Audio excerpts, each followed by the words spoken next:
All right, what is up, my friends? Welcome. It's something a little bit different today. It is the holidays. And for those who don't know, the holidays means vintage cube on Magic Online. This has been a tradition for years now, honestly, where Magic Online puts up the vintage cube to draft during the holidays, and just feels like part of the Christmas or holiday routine at this point. So, for those who are uninitiated and don't know what a cube is, I'm scrolling through the cube list now. A cube it can be a lot of things, but it's essentially just a collection of cards, usually singleton, only one copy of each card, and basically you shuffle it and you draft it. Simple as that. It can be a greatest hits collection. You can do a pauper cube. You can do tribal cubes. You can do like a mono blue cube. Your cube can literally be whatever you want it to be. You are the designer of the cube. Part of the fun of owning a cube is designing it and deciding what you want it to be. And the Magic Online cube is a vintage cube, meaning it has the Power 9 in it, things like that. And it's mostly just a best of, if you will, collection. No real theme beyond that. It is a large cube. It is 720 cards. And again, typically you shuffle the packs, and then you break into a pod of usually 8. It can be less, or more, I suppose. It's very customizable experience, and you draft. So on Magic Online, of course, they're 8-player pods. Usually they're played in leagues, where normally in a cube it's singleton. So if I have a Hazard, the Fervent, you don't, because there's only one copy in the cube, and we all drafted the cube together. On Magic Online, it's a little bit different because, of course, you're playing outside of your pod, your draft pod, and playing in the league. So you will play against people who have the same cards as you. But yeah, it's a pretty fun experience. Personally, I'm not a huge fan of the Magic Online cube, as my cube is not powered. I prefer cubes that aren't powered. I've written a lot of content about that on CoolStuffInc. You can look for that. I'll be doing some more soon as well. But it's always a blast, and it's a lot of fun.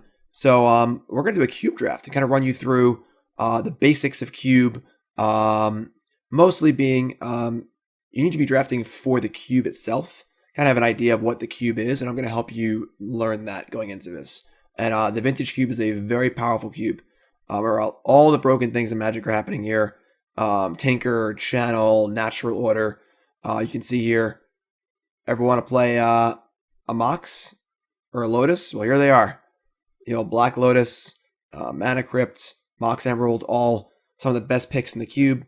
Soul Ring, Skull Clamp, all sorts of stuff. You can do Bazaar of Baghdad, Library of Alexandria. So a very, very powerful overall pool of cards. And how to draft that and make sure you're following a good path can be complicated. So that's what we're going to do. We're going to jump right in and join a queue. But first, quick word from our sponsors at CoolStuffInc.com. They got some great holiday sales. All right, it's not too late to holiday shop. CoolStuffInc.com, message from our sponsors. And back in a minute with the draft. Let's go. This video is brought to you by CoolStuffInc.com. To learn more about this deck, click the link in the video's description below to read Jim's article. All right, here we are with our pick one, pack one of our cube draft. Holiday cube, here we are. And let's make these cards a little bigger, actually. Being able to read the cards is pretty good. And cubing can be a very daunting experience if something you're not super familiar with. You're faced with a bunch of really powerful cards, and you have very little time to make a pick. So the biggest thing I want to stress with cube drafting is you want to make sure you're kind of doing something. And because all the cards are so powerful, you can be somewhat speculative. It's very good to take picks that may or may not pan out. In a real draft, you don't like to risk those picks necessarily, because the fear is that you end up with not enough playables. It doesn't happen in cube. You always have enough playables. So it's good to try and take high-powered, high-risk, high-reward picks. We have a pretty interesting choice between two blue cards, Tinker and Mana Drain. Both are busted cards. Mana Drain is counterspell with an upside, but Tinker is one of the best cards in the cube. Tinker is just a one-card win a lot of the time. There are plenty of large artifact creatures or artifacts that just win the game on the spot, and Tinker is very easy to use with all the artifacts in the cube. So pretty happy leading off on Tinker. Now, does this mean we're playing a blue artifact deck? No. You don't want to marry your first pick in a cube draft. You want to be flexible and kind of roll with what comes. And again, your first 5 or 6 picks should be very speculative, trying out different things and seeing where we can go. And you're always looking to kind of backdoor into something else if possible. So for playing big creatures for Tinker, maybe we want to also be a Reanimator deck, or we can kind of like wheel our way into that too. The cube is fairly large. You're not going to see every card every draft. So a Blightsteel Colossus might not be opened in this draft. So you always got to be ready to pivot into something else. This pack is pretty bad. Bolt is fine. Looter Ilkor would be a path towards possibly building a reanimation deck. Daze is fine. Daze is pretty good, honestly, but I'm gonna take the Daze. I don't know if this is right or not. I put a lot of value on these sort of cheap counterspell effects because everyone's trying to tap out as early as possible. If they're trying to Black Lotus, Gideon allies Zendikar you on turn 1, and Daze is very good against that. All right. It's funny because Bolas Citadel is actually a really good card to tinker out. Very powerful card, but we're hopefully going to find something better. Also, my table and Fact or Fiction is just great. Ideally, we'll have a lot of fast mana in our deck, so Fact or Fiction should do a really good job with that. And nothing else here is really exciting. I think you typically want your deck in a vintage cube where power and all the really busted cards are involved. You would like your deck to be doing something really powerful. If you're just playing like, Llanowar Elves, Bloodbraid Elf, Flame Slasher Creature, Blade Splicer, usually not good enough. Fact or Fiction. Okay, so we found a good tinker target in Inkwell Leviathan. There's also a Worn Power Stone, though, which is really, really good. And typically, people aren't going to want Inkwell Leviathan unless they have Tinker or they're like a Reanimator deck. So it is a possible chance that it wheels, which means it comes back around the next time. Of course, we'll see this pack again in 8 picks. And Worn Power Stone is really, really, really good. So I believe we will find other Tinker targets. I think one of the important things also, the way that Magic Online designs their cubes, I honestly think isn't great. They tend to focus on 5 and 6 mana spells, always really expensive spells. So finding the payoffs is not hard. You're going to find some big, dumb 6 mana idiot to win the game with. The acceleration, the early game, the 1-drops and 2-drops are all very, very important. Like, for example, if you're drafting a mono red deck, you want to take the 1-drop Jackal Pup over the 4 mana, Hell Rider or Koth, because there are so many 4 mana cards, and a lot of cubing is value over replacement. How much better is this card than a card I could already get? If I have to downgrade my Glorybringer into a Thundermaw Hellkite, how much worse is Thundermaw Hellkite? Whereas it's Jackal Pup or nothing. There are so few 1-drops. So the question becomes not necessarily which card is better than what, but which card is harder to get and easier to find replacements for. All right, so we got a Sundering Titan here, which is just the stupidest card in the entire cube with Tinker. Sundering Titan destroys all your opponent's lands. So pretty good one to tinker out on turn 2. So our deck is looking pretty nice so far. Not a great pack for us. A card like Yawgmoth's Bargain is very powerful, but usually more of a combo card. Tezzeret the Seeker is not bad. There's no Time Vault or anything to combo with it, but it's a good card to cast early. We're actually a little lighter on artifacts than I would like to be, but we'll find them eventually. Hopefully we'll be fortunate enough to open power. Probably not, but I think we're gonna Tezzeret here. I think Bargain is okay. Nothing else here is really super exciting though. Again, you're not gonna win many games in cube with Baneslayer Angel unless you're playing against mono red.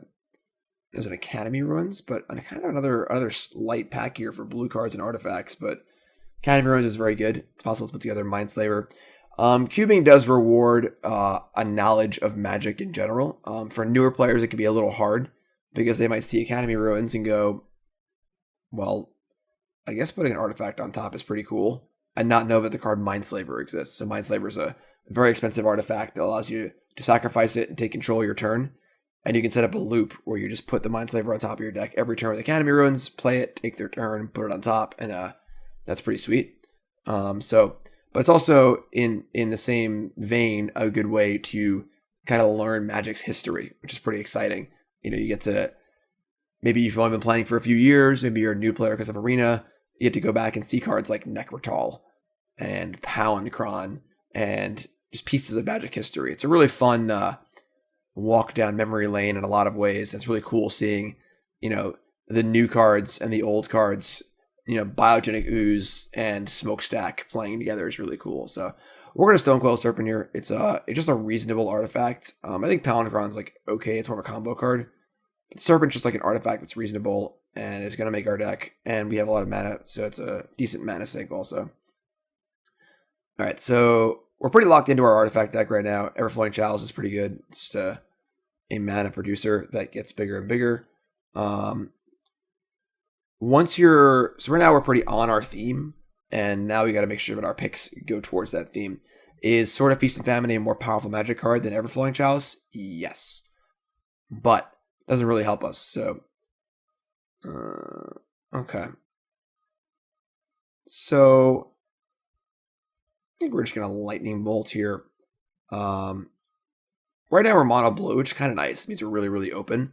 Again, don't want a sword. Don't want Elspeth. Want to be mostly blue, I think. But Bolt is, there are some red artifact things we can possibly pick up. I mean, Blade Splicer is an artifact. I don't hate Blade Splicer here. I'm fine with top. Top plays. Winds of Abandon's okay, but...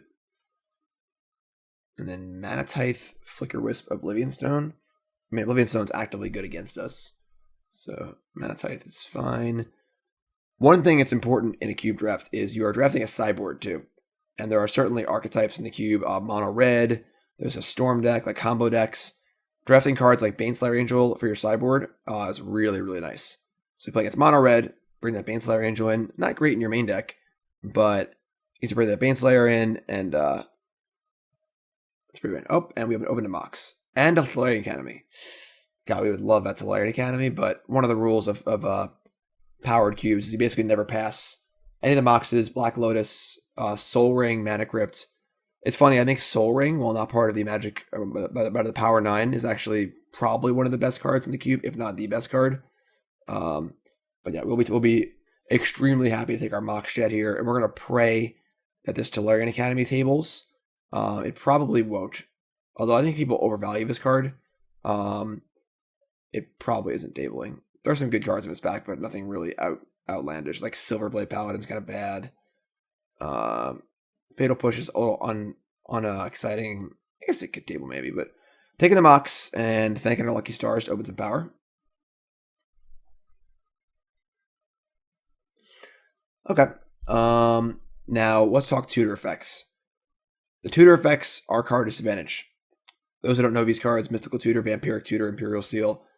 You don't want to play this card if you're just getting Factor Fiction or Path to Exile. However, the tutors are very powerful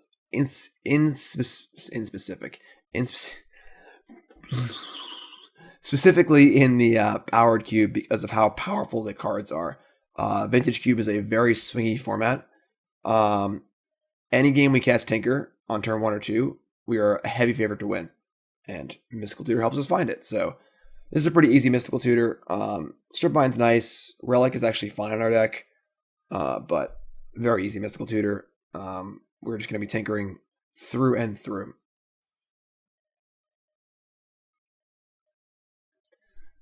Okay. I actually like Golos a lot. The colorless Primeval Titan is pretty nice. You don't need to activate it for it to be good. It can just be a 3/5 creature that ramps us, and it's an artifact, and it finds our Academy runes.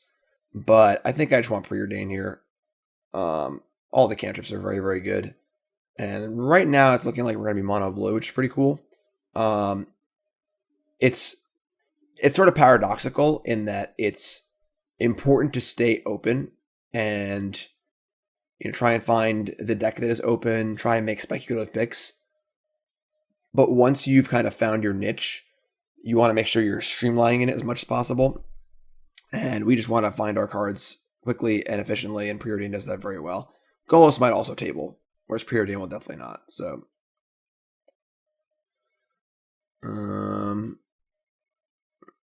okay. I mean, the signets are all very high picks. Same thing I was saying before about the idea of value over replacement. There are tons of 4, 5, and 6 mana threats in the cube. Baneslayer Angel, Planeswalkers, like just never ending. There are only so many signets in the cube, especially ones that are in your colors. There are only 4 blue signets for us. And even if we're not playing another color, a blue signet's still really, really good.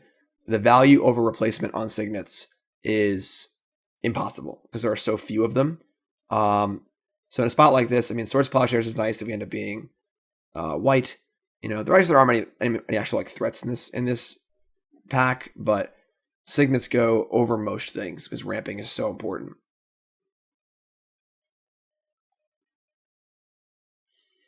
Okay, nothing really exciting here. I'm pretty interested in just being mono blue if possible. It makes our days better.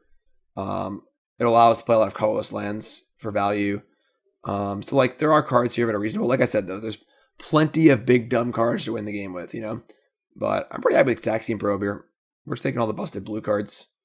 It's not like amazing in our deck because we're not like storming or using the spell or whatever, but just just find our good cards. Pretty happy with all that. Mind's Desire. I don't think we are really interested in Mind's Desire.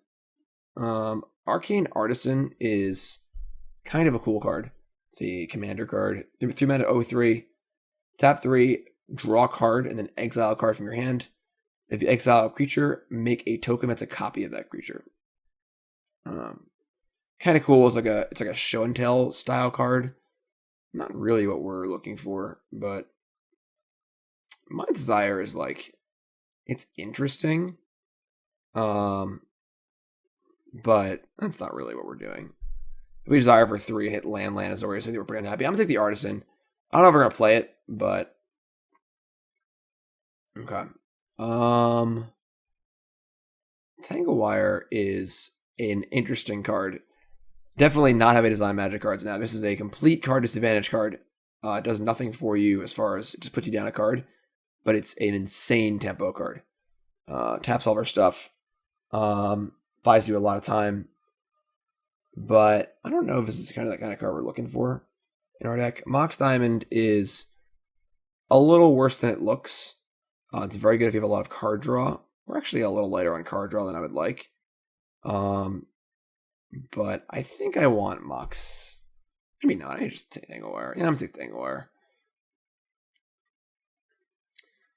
So here we have Batterskull, Hangerback Walker, and Mischief Factory. One important thing too is that disruption is very important in this cube. But your opponents are also going to be doing very broken things, and being able to stop them is pretty important. So we can make some mana, Tangle Wire, slow them down, cast Tinker, and then kill them. It feels pretty good. So we currently have 16 playables. I mean, Mox is basically a land, so 15 playables. We're doing quite good on playables. Mischief Factory is a pretty good land.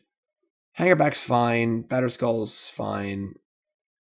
I think I just want the land though. I think we're gonna have plenty of playables. Same idea, slightly upgrading. Oh man, I should take the Hangerback Walker. This was the Tolarian Academy pack too, right? Wow. All right. Well, we're still taking Skull Clamp, but we're probably not playing it, given that we have two creatures in our deck or 3 creatures in our deck. But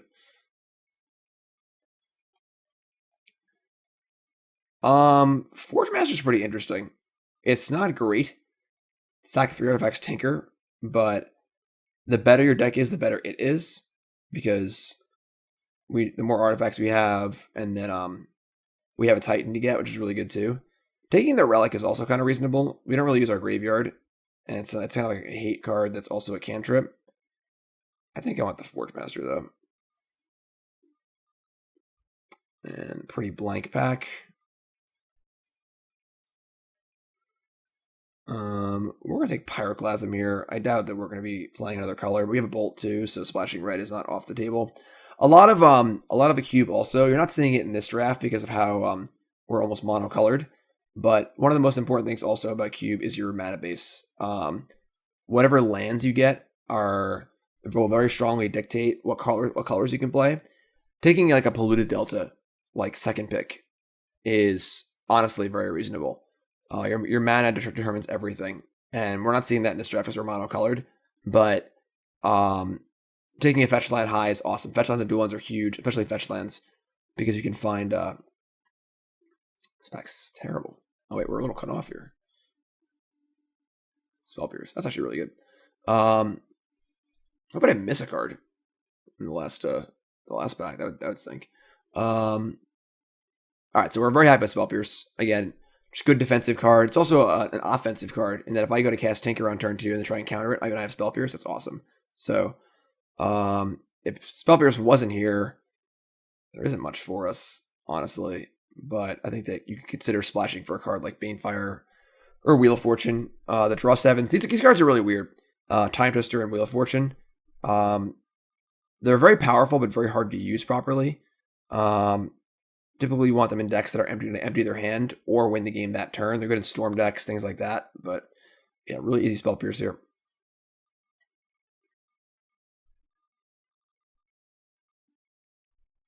Currently have 9 artifacts.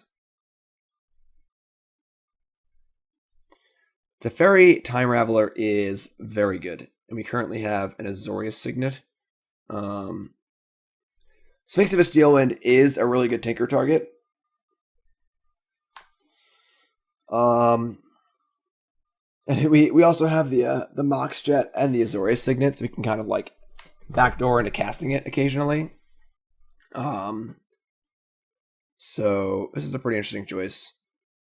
I don't even know if I want to put white mana in my deck. So like I was saying, if I had a Polluted Delta and a Tundra right now, then I would probably snap up the Teferi. But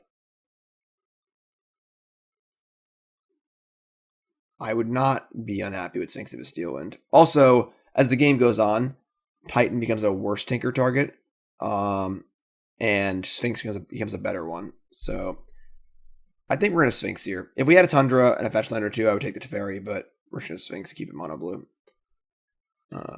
Okay. So, I mean, no blue cards. One of the tough things, too, is you got to read all these weird portal, read all these weird commander cards. Corrosive Portal has a Will of the Council, which just basically means nothing, because you and your opponent are the only ones voting. This is basically just a 4-mana artifact that draws you 2 cards every turn, which is honestly great in our deck. Current Liberated is also really good, though. We're a little light on actual ramp, though. We have Mox, Chalice, Signet, Power Stone. That's really it. We don't have Solarian Academy. We don't have any more Signets or Thran Dynamos, big mana accelerators. I think I'm pretty happy playing the Portal. Karn's good, but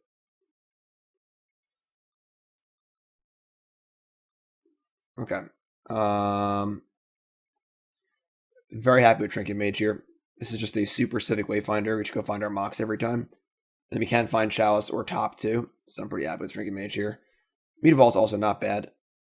But given that we're probably mono blue, Trinket Mage is great though. It's just a creature too. It can attack and block and so on. Well, there's your Mindslaver. I don't think that we're a great Mindslaver deck. We have the Academy Ruins. We're not making like a bajillion mana, but Mindslaver is fantastic in this deck. 6-mana artifact, tap 4 and sacrifice it, and you control target players next turn.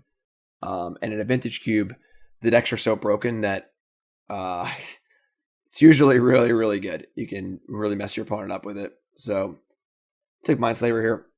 I think Gush is somewhat reasonable given that we're mono blue, but Mindslaver is where we want to be. Alright, so there's Celestial Colonnade, which is a little annoying. Because Teferi is definitely not coming back, but I think I'm pretty happy with Rashad Port here. Rashad Port can slow our opponent down, as well as tap them out of counterspell mana. And again, we are just mono blue, so having the value land is pretty awesome. You know, we're going to play 14 islands and a couple colorless lands, and that's pretty great. don't need that much blue to get going. 10 islands would probably be enough. So we're also at a good amount of playables here too. So I think I'm pretty happy just taking the port. I guess I don't know what I would take over it. So there's Mishra's Workshop.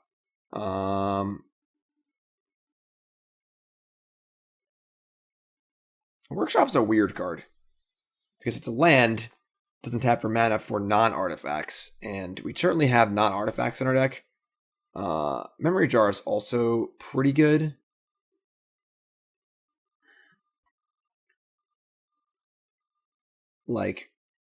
Casting a Forge Master or a Mind Slayer, I guess we're taking the Workshop. It doesn't seem awesome in our deck, which is kind of weird, but yeah.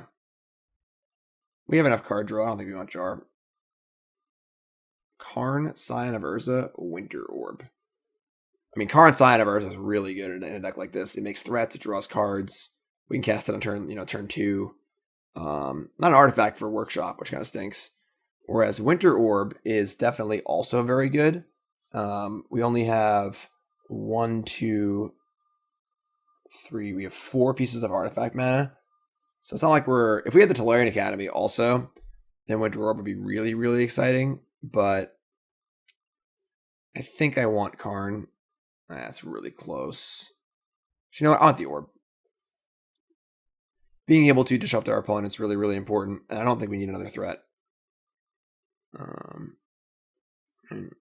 Basically a blank back. Field of Ruin. I'm fine with Field of Ruin. Not interested in LED or any of these cards, so. Blast Zone? I guess we're fine with that too, honestly. Just playing all the value lens. And mostly worthless back. Mostly worthless back.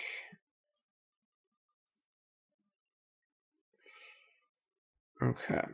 23. I would say we're short like a playable.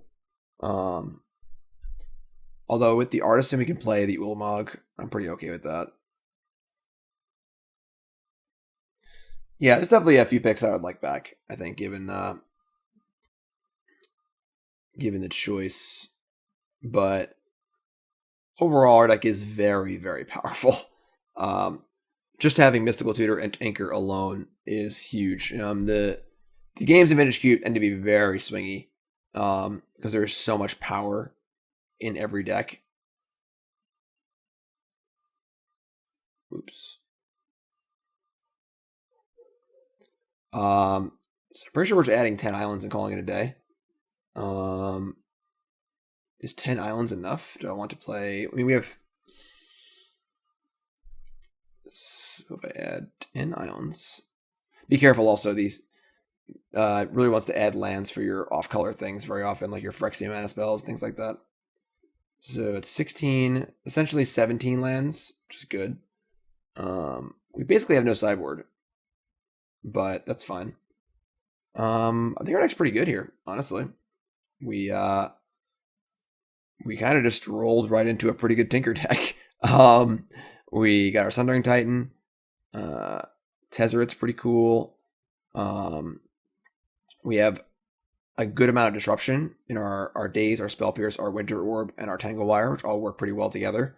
And we're just going to try and set up some broken plays and go from there, honestly.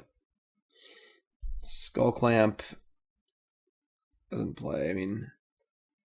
Yeah. If we had a few more creatures, we could consider playing Sword of Light and Shadow, but sort by color. You can see how much of our deck is artifacts.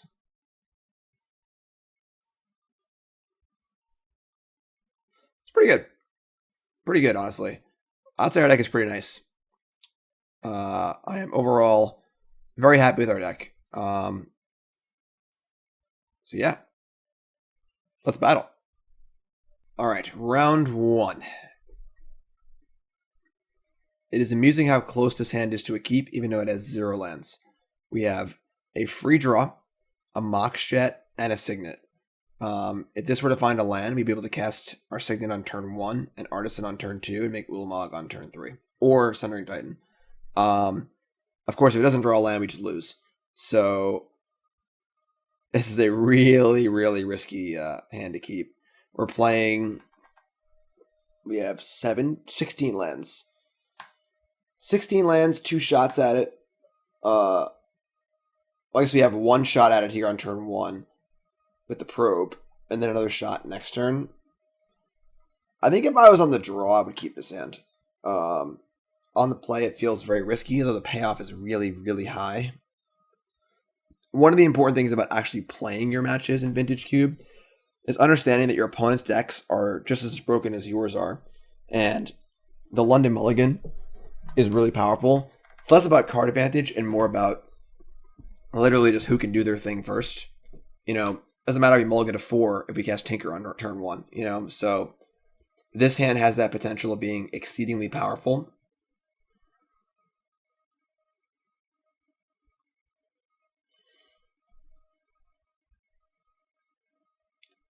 Arcane Artisan plus Sundering Titan and Ulamog. Wow. I kind of want to keep this. It's pretty high risk, but the reward is pretty insane. We also have our Winter Orbs pretty good too. This is super risky, but I'm going to keep. I just can't help myself. Part of Vintage Cube's having a little fun too. When Vintage Cube's a wild ride. The games are very high variance, but you got to just embrace it and have some fun. It is definitely easy to get frustrated in Vintage Cube, but all right, here we go. Straw land. Their hand is Demonic Tutor, Inkwell Leviathan, Iona Shield of Meria, and 4 lands. So they are some sort of reanimator deck. And we drew a land.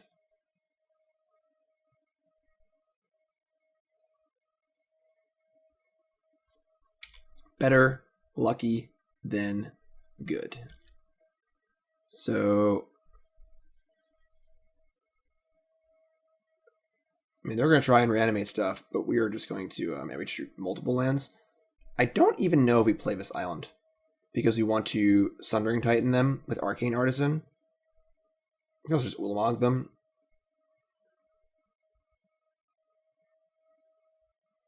And we can Artisan at the end of their turn, and then just Ulamog them. That's actually even better.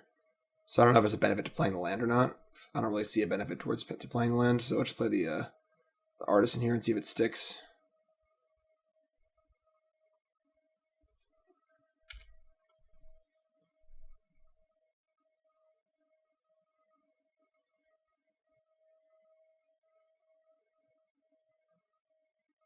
So they're going to cast Play Swamp, play Demonic Tutor. I mean, they have their big things to reanimate, but they don't have a way to put it in the graveyard or a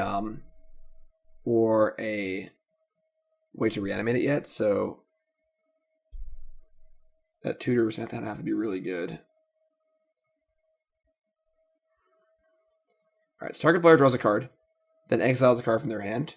If creature is exiled, make a copy of it, and then whenever this dies, exile a token at the beginning of the next end step.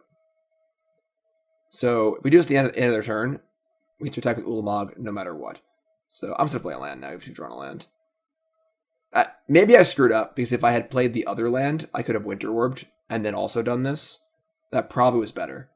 So I probably should have played the land.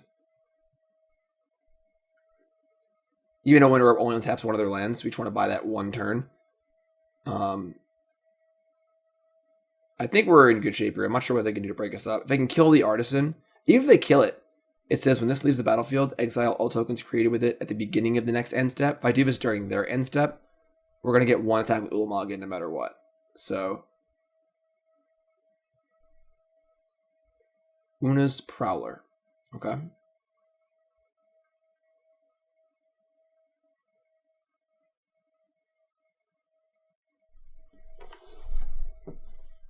So if they got to reanimate off their Demonic Tutor, they can reanimate something here. I don't think it matters, though. So once they can kill this, I just don't think it matters at all.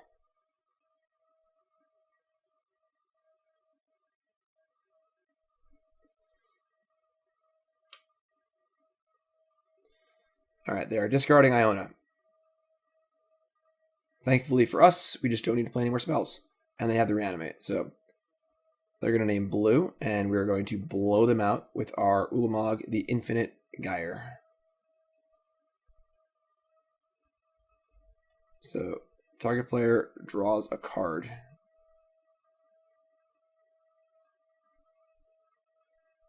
going to exile Ulamog, the Infinite Gyre. Hello. And we are going to take from them everything.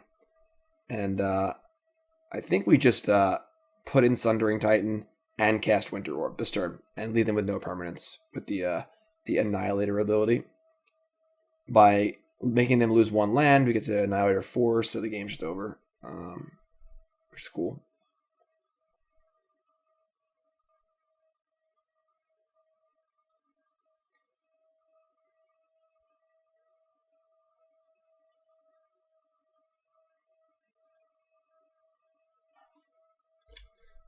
As you can see, we're doing some broken things here.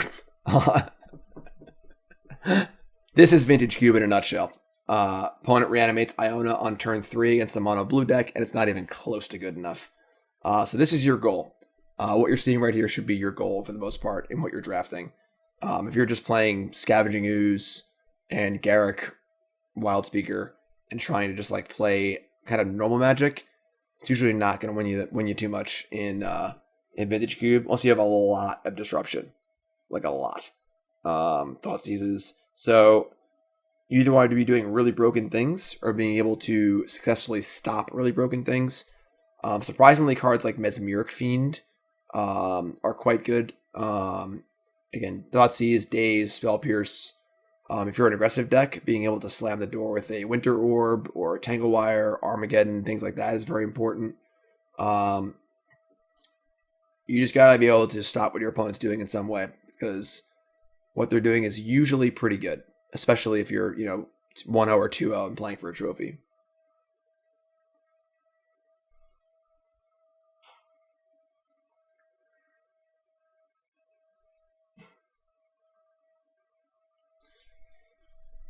Okay. This hand is kind of medium. We do have our Artist and Sundering Titan combo again. We have Mystical Tutor, but not much to find with it. Can't tinker yet. The Titan's in our hand, but realistically, we're just making a turn 3 Titan here, or I guess turn 4. I can't mulligan this hand. We're going to keep. If they have a really good hand, might be in trouble, but I don't think we can realistically mulligan this hand. Maybe if we just draw an artifact of any kind, we can just Mystical Tutor for Tinker. Although tinkering up the Titan is not as good as tinkering up the or Sphinx instead of Titan is not as good.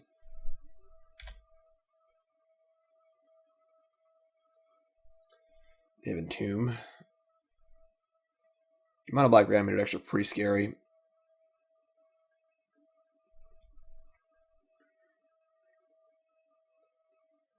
Alright, they have Grizzlebrand in the graveyard. Are we going to get turn 2 Grizzlebranded? Yeah. Alright, well, yeah. This hand would beat most Legacy decks, so...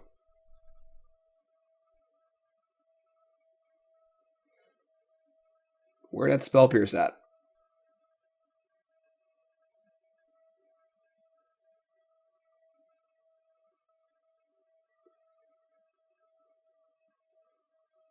I don't think there's anything in our deck to Mystical Tutor for that helps in this scenario. Just have cantrips. Mystical Tutoring for a Ponder here, not very exciting.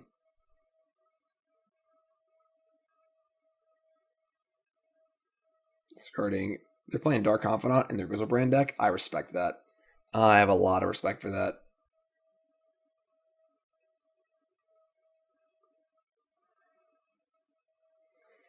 We drew the other Tinker target. Alright. I mean, we're not in great shape here, but...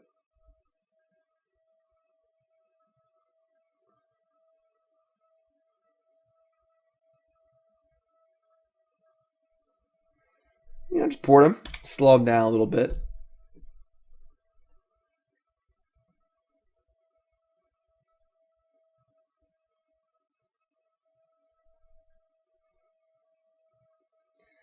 They have 7 cards in hand, and they're about to attack and draw 7 more.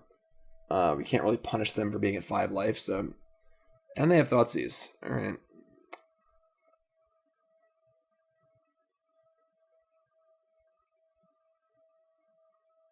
we get to see more of her deck. So, fortunately, all my Tinker targets are in my hand. So, maybe we honestly could have mulliganed this hand. Maybe we didn't mulligan aggressively enough, especially in a matchup like this where their deck seems pretty good.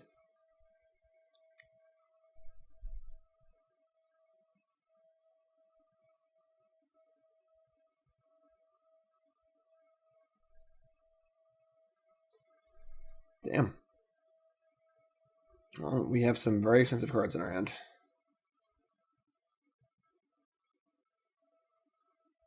And we're at 2-turn clock. Draw Mishra's Workshop.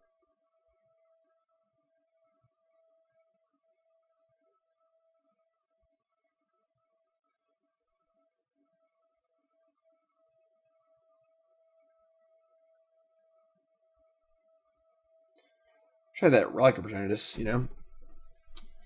That would make things easier for sure.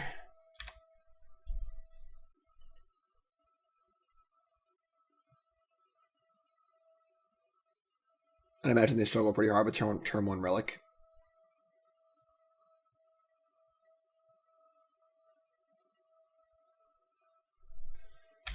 So, I don't think we have any outs here, but we'll just keep playing. You know, see more of our deck.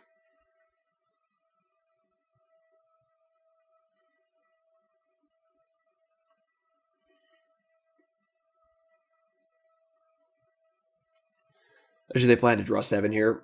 They'll have to discard some cards to hand size, play some spells, so we get a little more information about their deck. Knowing your opponent's deck in a cube draft is pretty important. Because obviously there could be anything in it. So, Night's Whisper. Their deck is pretty good.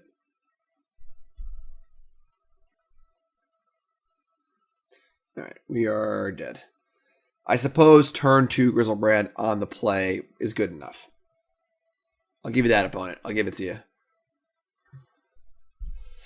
So they have Chrome Mox and Mox Sapphire, which makes Winter Orb a little worse, but realistically,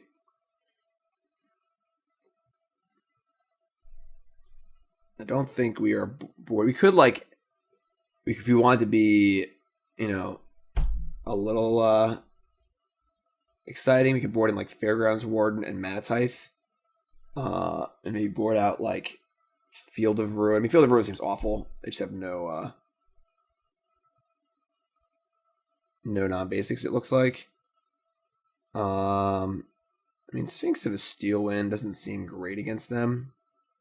So we wanted to, like, board out Sphinx of a Steel Wind.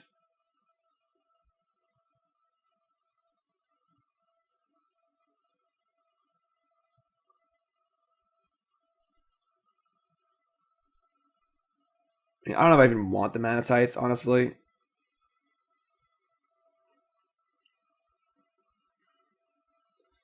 Finding white mana is going to be hard enough as it is. I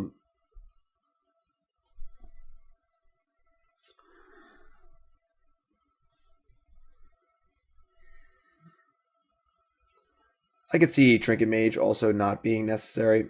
I could board out like Field of Ruin for planes. Blast Zone can kill like Animate Dead and things like that.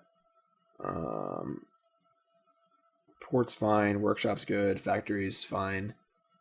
You could cut like this for like 2 planes, the Fairgrounds Warden and the Manatithe. Although Manatithe is pretty sketch, it's pretty hard to leave that up, given we only have a few white sources.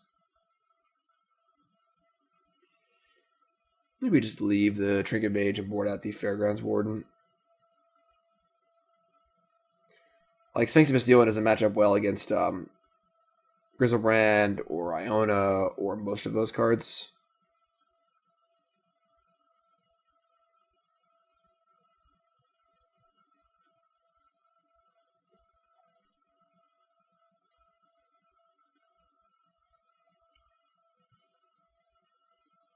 So we have 1, 2. We only have 3 white sources, but this just seems better than Sphinx of a Steel Wind. So let's try this.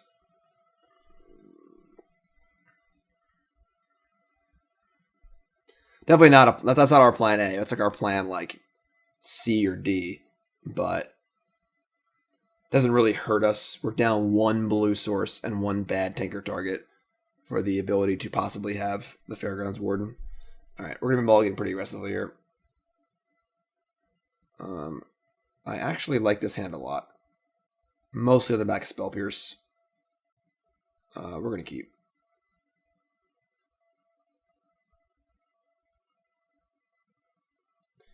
And you can Mystical Tutor for Sundering Titan at some point too, so.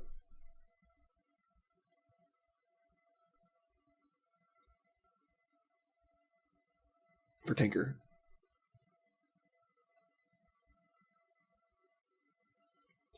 Like Spell Pierce is a pretty big game. Makes them go off more than once. We want to draw an artifact here, or we need to draw a spell of some kind. I mean, Power Stone at the Forge Master is not bad, but it's just a little slow. Upon mulligan against a 6, that's good. We appreciate a mulligan here because we have 1 good piece of interactions. We want them to try and dump their whole hand on turn 1 or 2 and go for it, and we just break it up.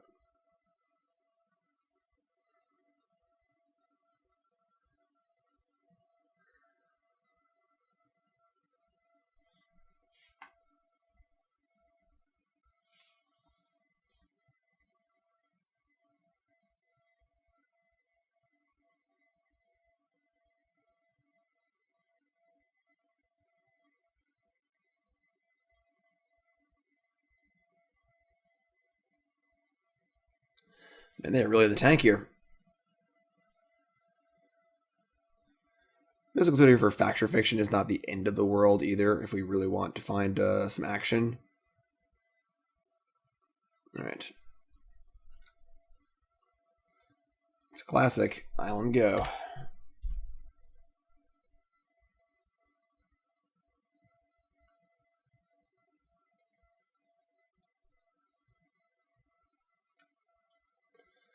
Alright, I mean we got the Spell Pierce, so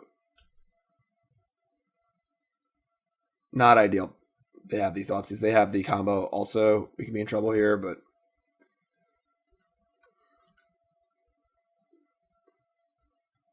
that's probably one of the worst draws in the deck.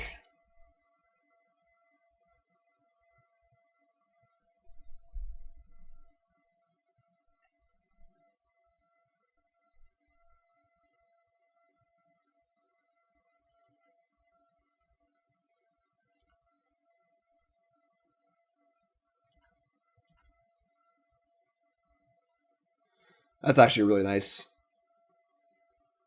Give us an idea of what's going on here.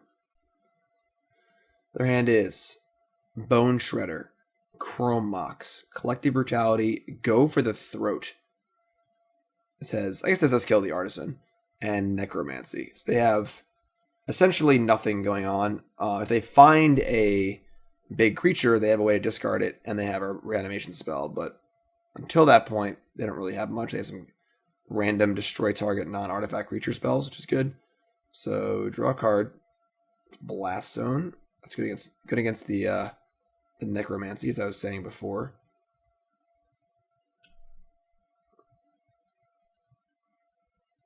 So we have Forge Master next turn. We're short an artifact, but we can also just Mystical for Tinker and Sundering Titan them, but like doesn't really take them off that much, honestly. You know, it just would kill 1 land. And they have a bunch of pretty cheap spells and a Chrome Mox, so what we do next turn is pretty interesting. We could hardcast Forge Master. We could upkeep Mystical Tutor for Tinker. And they may Brutality us here. Oh god, they just drew Grizzlebrand. What a maniac. Well, now we're in big trouble because they just have Grizzlebrand next turn. That was very, very lucky. One of the rules of Vintage Cube is if you don't laugh, you'll cry, because it is an extremely high variance format. They just went from having a almost worthless hand, not worthless, but a pretty bad hand, to having the best possible hand in one draw step.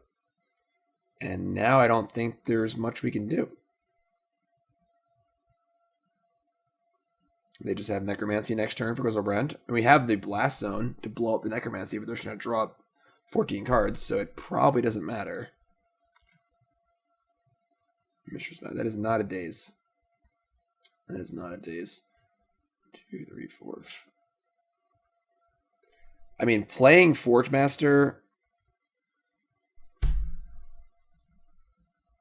don't think it really matters. I mean, like, 1, 2, 3, 4, 5, 6. We're pretty far off from casting Ulamog. Means if I Blast on 3, I also kill my Power Stone. Alright, we're just going to Forge Master.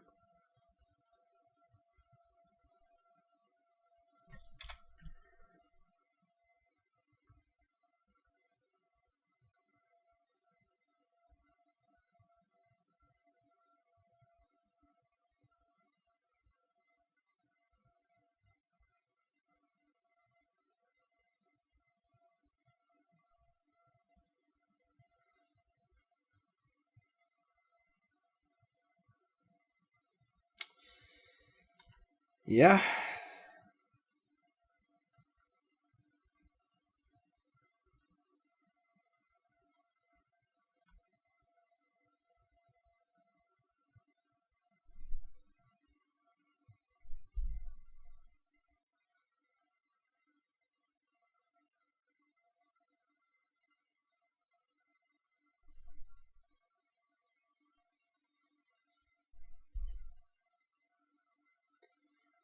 I mean, we can Forge next turn, but it just doesn't really...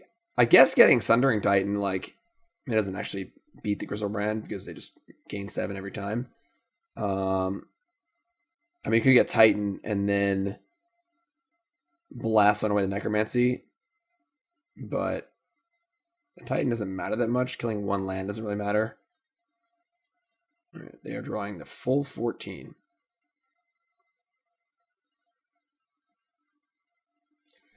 I mean, they have multiple Moxen, unfortunately, so... It was a very good draw. I mean...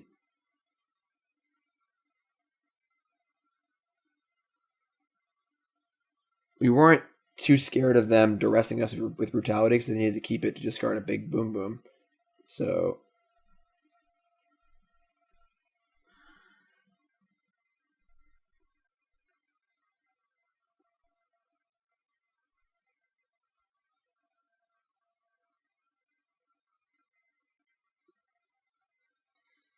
They're going to 1. They have 24 cards in their hand.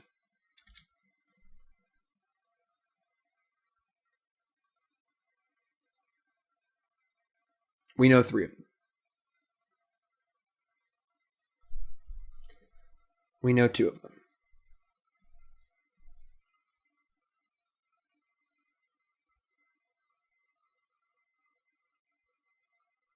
We know 1 of them.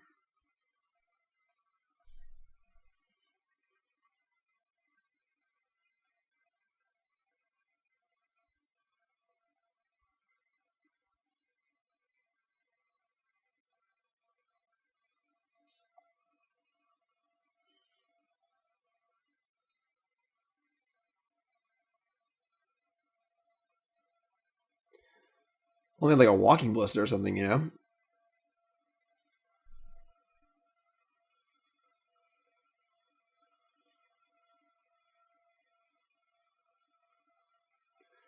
I guess if we drew like Everflowing Chalice, we could possibly guess. I mean, the thing is, like, they just have a perfect hand at this point. They've drawn almost their entire deck, so we need to beat basically their entire deck somehow.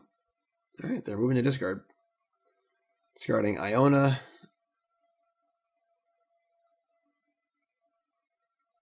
Bonus Prowler. Grave Titan. Swamp. Inkwell of Leviathan.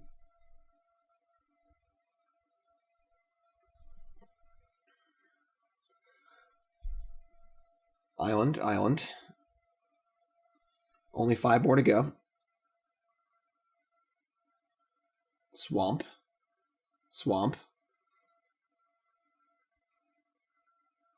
Polluted Delta.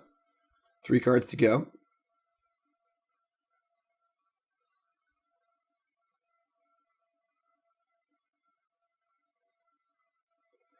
Ashiok Nightmare Weaver. Entomb. Yeah, don't need that one. They're all in the graveyard already.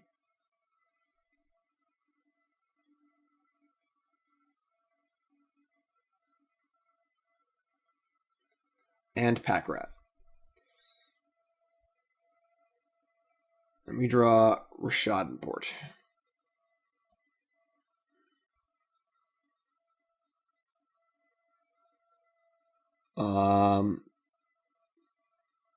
I mean, if we want to sack our factory, we can tinker here. But I don't know if anything we get even matters. We have to sack the Power Stone too, so we're not going to have much mana. We could tinker for Mindslaver. That might be the best way to win. If we can just Mindslaver them and then find some way to kill them with their own cards. That is certainly possible. It's not unreasonable. That might be our best way to win. We lose like everything. We're going to lose our land, our mana. We're going to lose most things here, but it's probably the best chance to win. So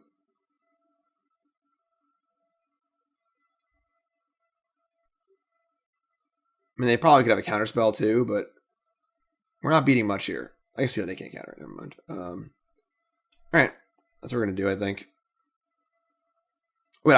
I can just Mindslaver them. Oh, I'm not even. I don't got tap any mana. Ooh, maybe we might actually win the game here. Float.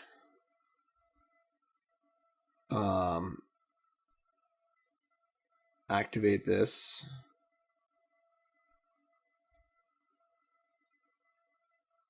Float. And Forge Master.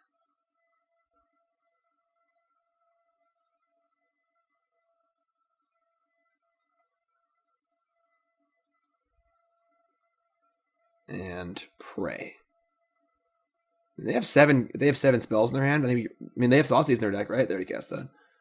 Alright, we're gonna get Mindslaver and try and kill him.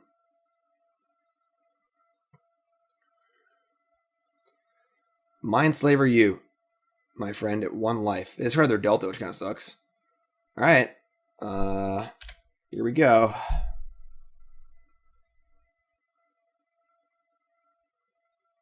They have 7 spells in their hand. Assuming they didn't keep a land.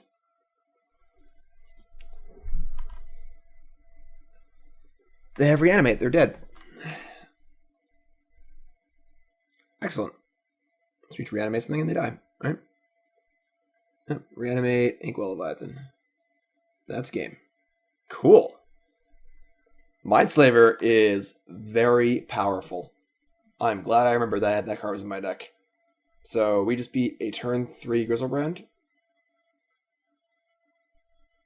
Not too shabby. Hand wasn't even that good, honestly. I mean, you could have go for the throat at the Grizzlebrand, and then Bazaar bagged added away some cards and stuff. So we were still in good shape. We didn't just kill them there, but whew, boy, this match was peak Vintage Cube. Peak. It's not always this broken, but definitely peak Vintage Cube there. Oh, oops, I'm sorry. I didn't realize the priority was back on me because I control both turns. Sorry, opponent. I thought we were in scoop lag. Now we're in scoop lag or death lag. All right. They're -8 and they have Leviathan. 1-0 with our super sweet Tinker deck. We just beat a really good deck. So that feels nice. Pretty common in Vintage Cube for your cards to go off the screen because your mana costs are so wild. Yeah, all in all, that was pretty good. All right, round 2, and can really keep this one on the draw, maybe, but this hand does not have the potential that the previous no land hand had.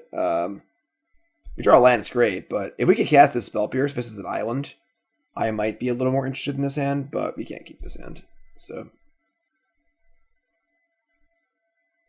it's better. Turn 3 portal's fine. You have Spell Pierce for their first thing. Plenty of mulligans also, so it's fine. Not super exciting, but you can do it, you know?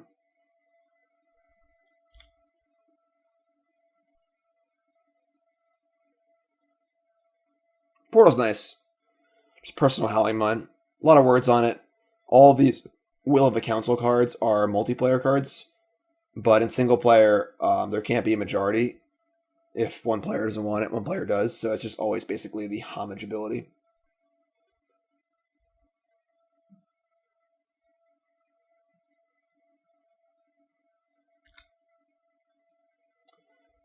Tricky Mage for Mox isn't bad either. We could be a little more conservative here and just leave up Spell Pierce. But blue-green means they're probably playing creatures, so let's just put a Signet. We could be conservative next turn and just Trinket Mage for the Mox and leave up Spell Pierce, but we'll see what they do. There's an interesting little pause there.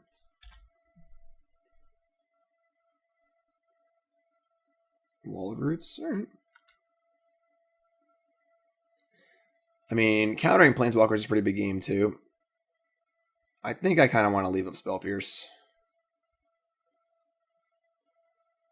Like, the Spell Pierce gets worse as the game goes on, obviously, so...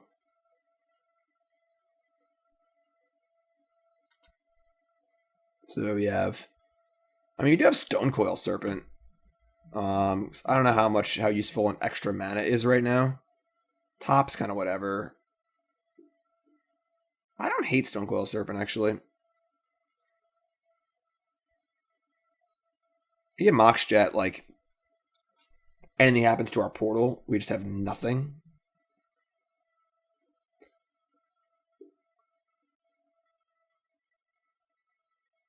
Yeah, I don't hate it. I don't hate it. Probably still playing the portal next turn, but... Problem with Stonecoil and Spell Pierce is that we'll have to leave up one blue, which just kind of just telegraphs our card. Ooh, that's really good. Oh, where's Garrick? Alright, so hopefully they don't spike 2 lands in a row off their Oracle. We can Spell Pierce their Garrick. Tezzeret the Seeker. Well, now I wish I had taken the Mox, but I could just Tezzeret and get a Mox. We're not going to do that. We're just going to play Portal, say go. Our Spell Pierce is pretty well concealed. Just don't hit Runner lands off Oracle, please. There's one. Alright. Thank God. So they can play Garrick. Most likely we will Spell Pierce it. And we need to try and get ahead of his Craterhoof, which is pretty annoying, but it's okay. We can also Winter Orb them too. That is awesome. Just Tezzeret for Winter Orb here and tap, keep all their lands tapped. Feels pretty nice. Obviously, Winter Orb not very good with our Stonecoil Serpent, but drawing two cards a turn is pretty good, so...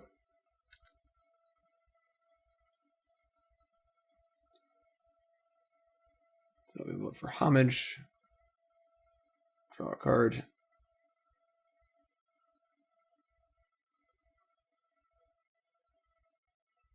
Taxian Probe? Power Stone.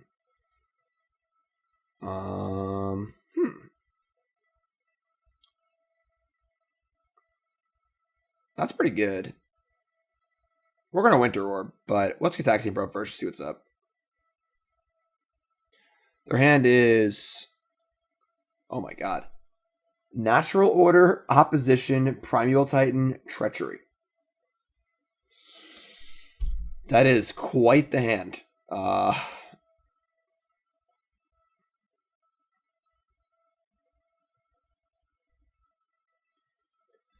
We are definitely going to Winter Orb them.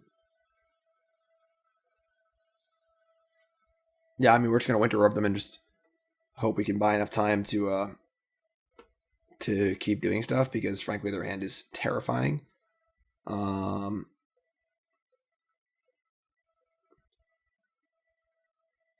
Yeah. All right.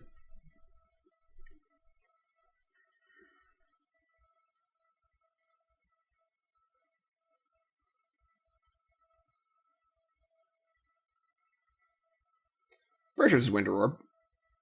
It has to be, honestly. They just have so many insane cards in their hand.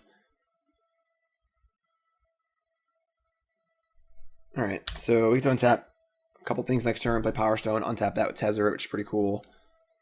I mean, if they run off multiple lands off the top here with Oracle, we're in trouble, but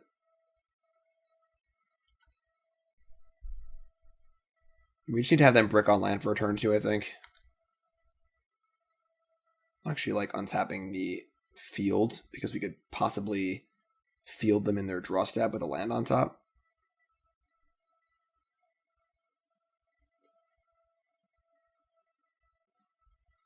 Sphinx of a Steel Wind. That's not bad. Okay.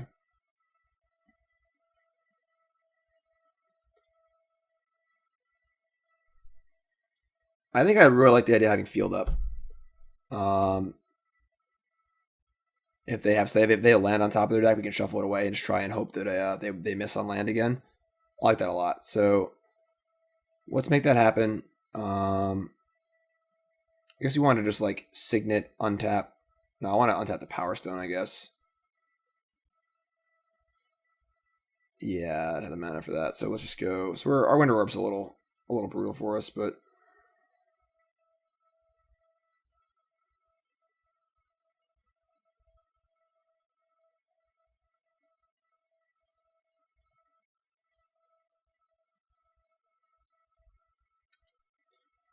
so we say go. They draw. And in their draw step, we're going to see what their top card is Carnage Tyrant. That's fine. We're going to leave that. Not a problem. So they can witness back their Garruk. They're not going to do that. So it taps their lands. And now we can sack Tezzeret and get Tanglewire.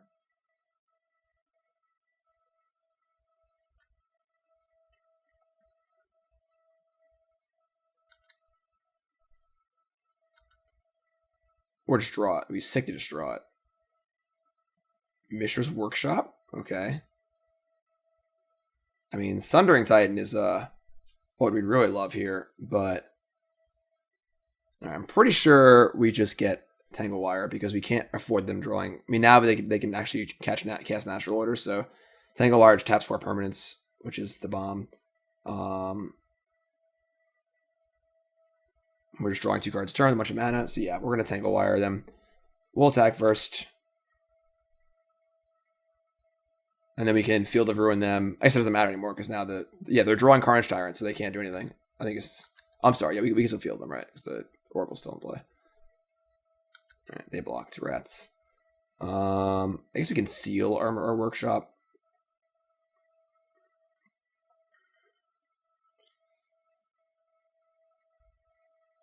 Alright, so tossing Tezzeret doesn't feel great, but I think keeping them off of playing spells is just too important, so.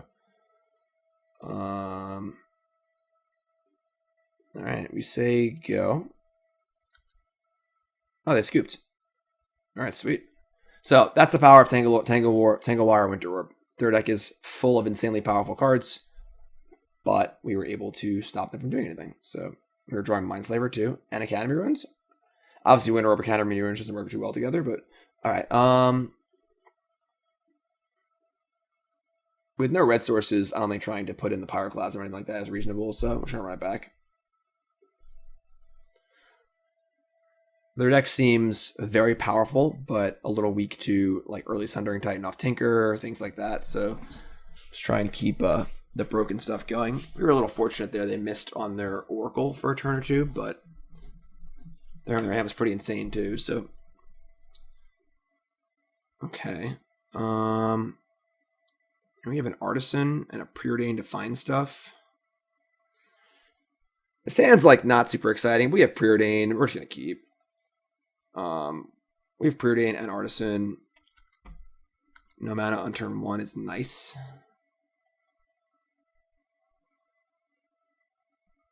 And there's your Tinker. Mishra's Factory can go to the bottom. Tinker will go to the top. And we have turn 3 Tinker. Which for Sundering Titan should probably end the game. Lotus Cobra. As long as I don't draw Sundering Titan, because that would suck. Please play an island. If they don't play island, I might not tinker. God damn it, they didn't play an island. I might just Arcane Artisan on 3. Sundering Titan doesn't even seem too good right now. Edric.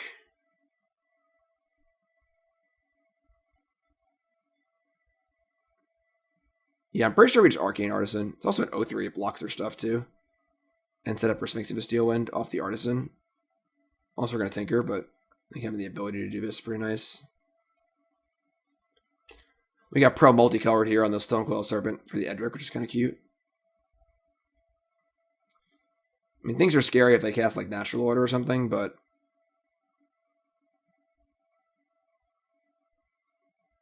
Nykthos? Well, I don't know if they're intentionally playing around Sundering Titan or unintentionally, but regardless, Sphinx of a Steel Wind should be pretty good against them. I suppose if they have a Treachery, it's bad, but Wall of Roots. Alright, I mean,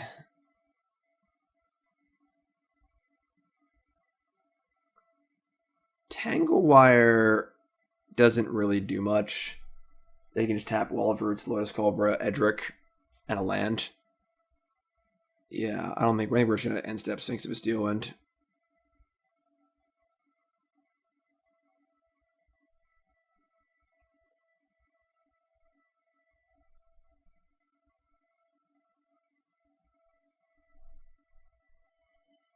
Good Factor Fiction too. We'll see what they do.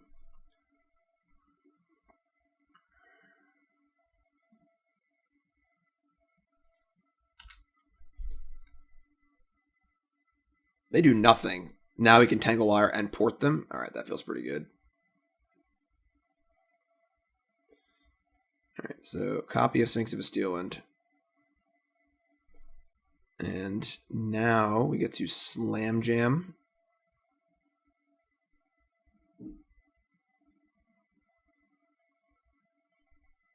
Also Tinker Sundering Titan. Nah, Tangle Wire is much better. Just Tangle Wire or Schadenport is probably the game. Just got to tie him up for a few turns now with the Sphinx going to work.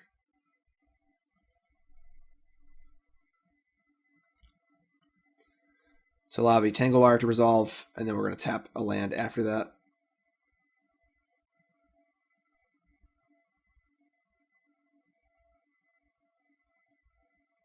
Probably tap the... Oh, they tap Nykthos. Alright.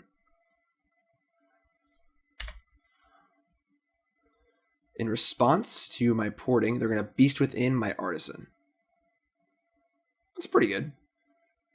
Thankfully I stacked that right. I didn't actually look at it.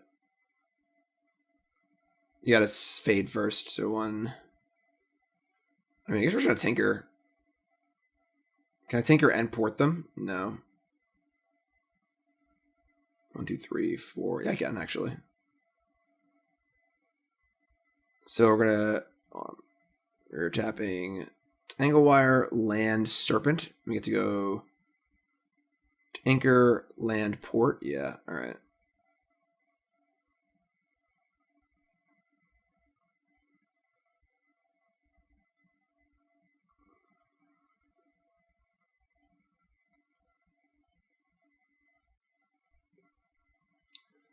We're going to get Sundering Titan. It's not insane, but obviously with the Tangle Wire in play, we don't mind small balling them a little bit.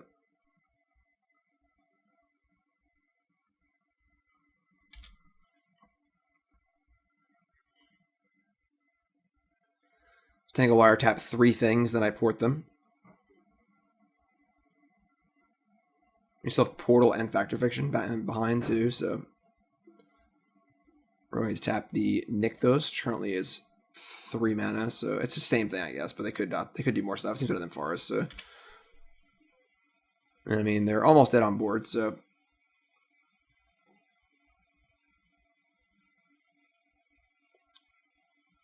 this is 5 mana. Chart of course.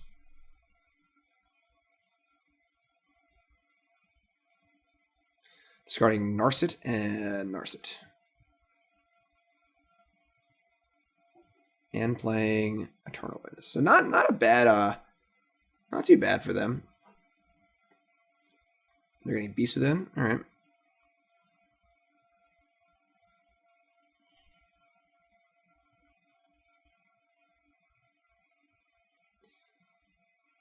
Tap 2.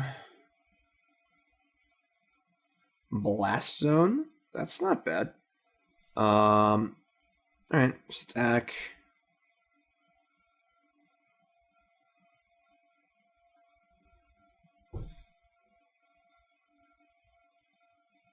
We're scared of a blue source and like Treachery. That would be the worst case scenario, probably. Can't really do much about it. They have to tap 2 things. They just tap Wall, Lotus Cobra, so that doesn't really matter. We have to port them, I think. Probably just Power Stone and port them.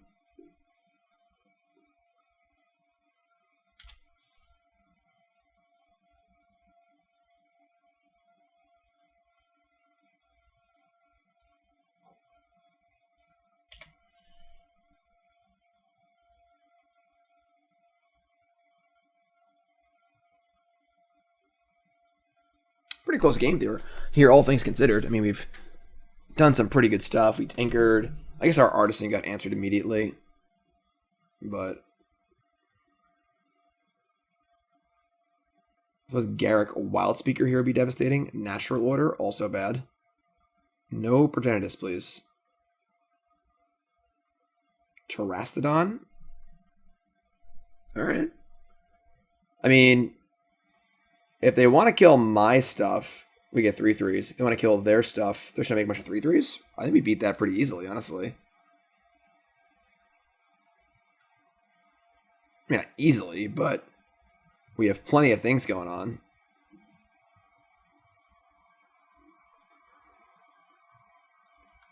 Also, 26 life, and now our Spell Pierce is live too. 1, 2, 3, 4. 1, 2, 3, 4. We're going to have Factor Fiction and see if we can draw a blue source for this Spell Pierce. I don't think porting them matters anymore. I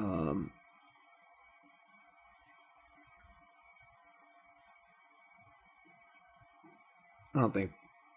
I guess going up on Blast Zone's not the worst. Yeah, let's just do this. Fact or Fiction? Those are all pretty good.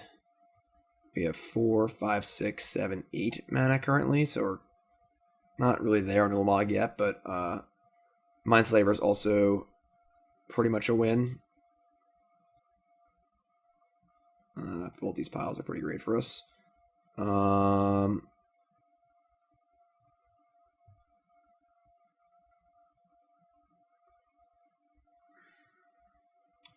So we have 6, 7, 8. That's 9. We would need 2 more mana for Ulamog. We also draw a card. Whereas Mindslaver we could play in 2 turns. And that would also probably win the game. I think I want the Ulamog pile. I guess they draw cards off of their Edric if they attack me with everything next turn. It's kind of lame.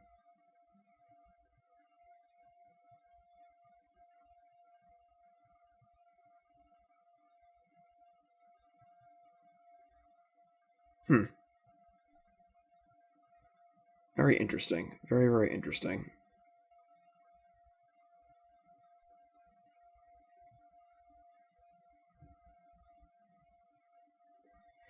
I mean, 10 mana to Mindslaver. 2, 6, 7, 8, 9. We just draw 1 land.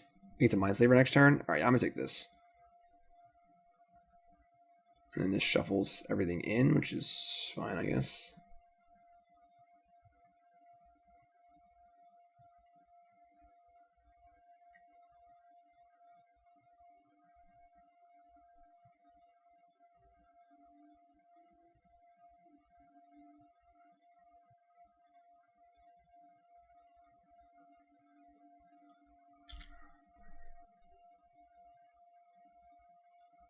So, and also, like, if they attack me and draw a bunch of cards, it's even better for my Mindslaver, so.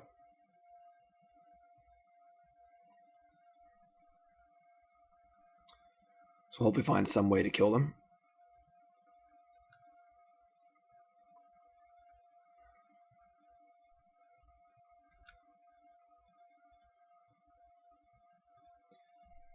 feel like this is fine. You take 9, they draw 1 card.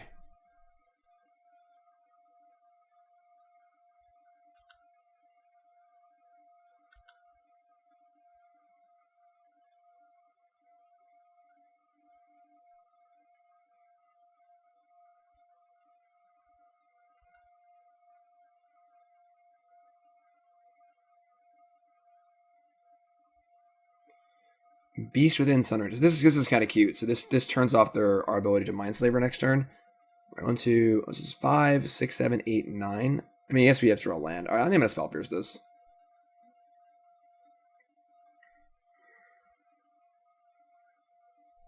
We need to add that. I should have been more aware of that. But so untap. We're gonna draw a card off Portal. We have 2 shots at a land here to cast the Mindslaver. Drawing spells is not bad either, so Arcane Artisan's not great. And Gitaxian Probe. So shuffled back in.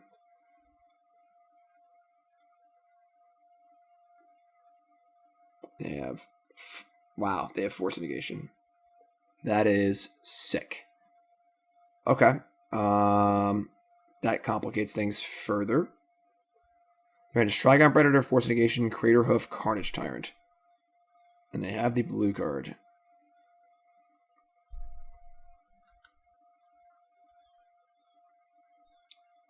Koldaltha, Forge Master. I mean, now that the Sphinx of Steel wins back in our deck, that's pretty good. I guess we just Forge Master, Artisan, and just say go. I mean, we can report them too. 5, 3. No, we're 1 short of porting them. I guess we attack, just eat an elephant. So we're going to have a 3-5 blocker and an 0-3 blocker. We're going to chump the Terrastodon with the Artisan.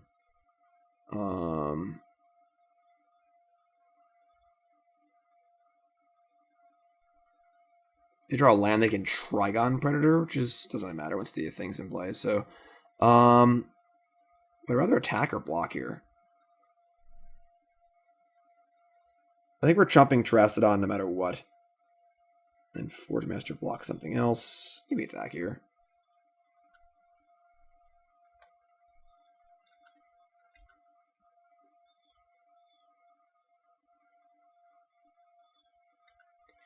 They make the gutsy play of not blocking.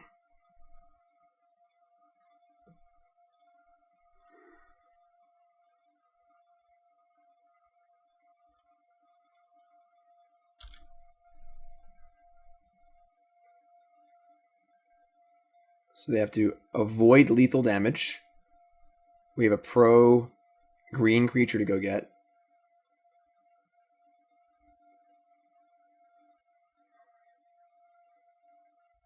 So I'm pretty happy chump blocking here. We deny them. We gain 9 life and they don't draw a card. Which, honestly, the card draw might even be more important than anything else. They drew a land, so they can cast their Trigon Predator. No, they're not casting Trigon Predator. Oh, they want to keep the blue card for force. Okay, that makes sense.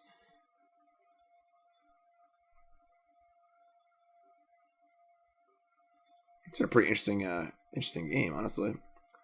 Mishra's Workshop. Factor Fiction. I mean, I guess we're just gonna kill them next turn. Doesn't really matter what they do, honestly. And we're gonna sack Sundering Tides. They lose a land too. Doesn't really matter, I guess. Do we bother casting the... We just cast Mindslaver and make them use their stuff. We have 5, 6, 7, 8, 9, 10, 11, 12 mana in theory. That is enough to do actual everything. All right. So 3, 4, 5, 6, 7. Yeah, we attack with the Sundering Titan.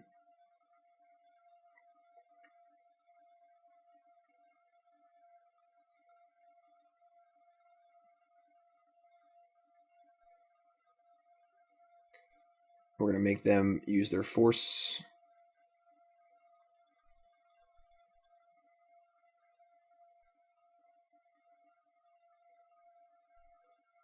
Trigon Predator is gone. So they have 2 uncastables for the most part. Are about to get a pro-red creature and kill them. A pro-green creature and kill them. I mean, Factor Fiction, Rashad, and Port. This all seems great. Pretty sure the game is over. And we will tinker before we Factor Fiction, so we don't accidentally get rid of our thing. I suppose we could have like Sundering Titan there. That doesn't matter, the game's over.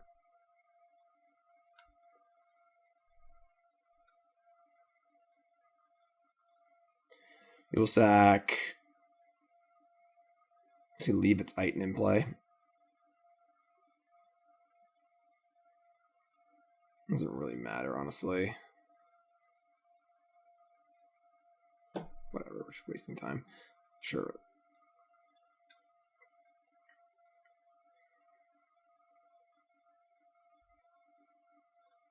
Oh. Well, that's really awkward. I didn't see it. Our graveyard got shuffled, so I thought it got shuffled back in, but it was actually exiled to the thingy. That's really bad. Okay. Now we're in trouble. Now he actually might not be able to win. Okay, that was very bad. All right. Next plan.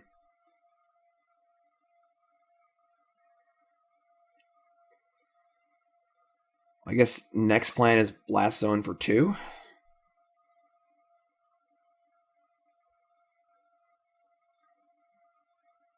Yeah, all right. That really sucks.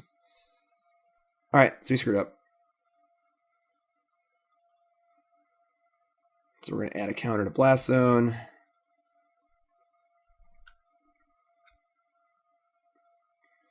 Mishra's Factory.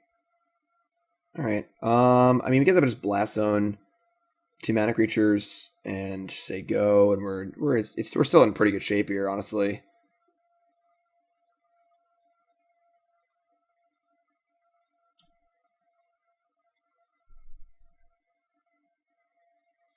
All right, well, that's pretty good. I don't know if we have any tinker targets left, honestly.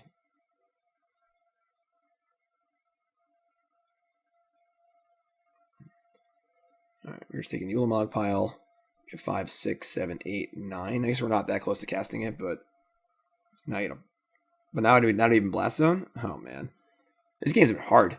We have to blast. We have to kill Raphalos. So we can also chump block with the factory now too. So we're not going to port them.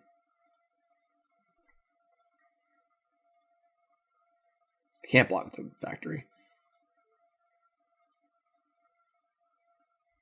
All right, so I guess the factory can also attack them. So I think we're still in fine shape. They just have 2 9-mana spells in their hand they can't cast. If they attack me, I attack back with the factory, and we're just drawing to Ulamog also. So we play Forest, they go, sure. Academy Ruins is 5, 6, 7, 8, 9. We need 11. And I have Academy Ruins. We can get back Tanglewire.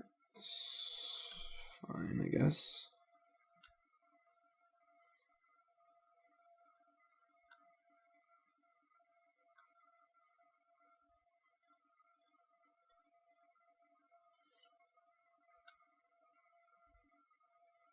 A ridiculous game. Tile Striker, sure.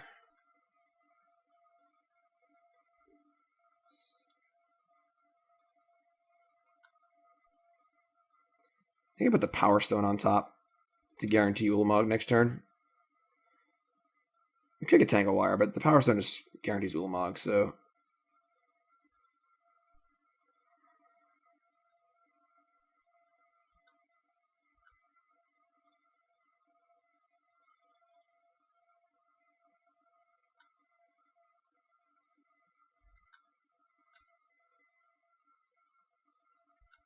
Oh, I did port them. Oops.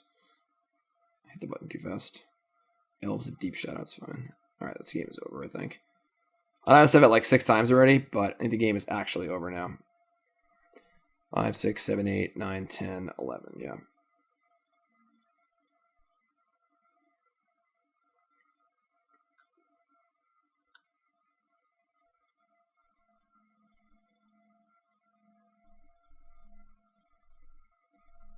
Ulamag and hit their very large creature.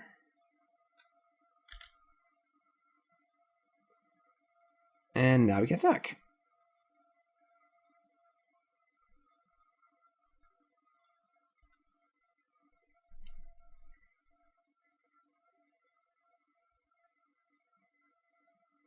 Attacking turns off Gaius Cradle into Craterhoof as an out too, so that's cool. Don't think they have any outs left. This has been a wild, wild game.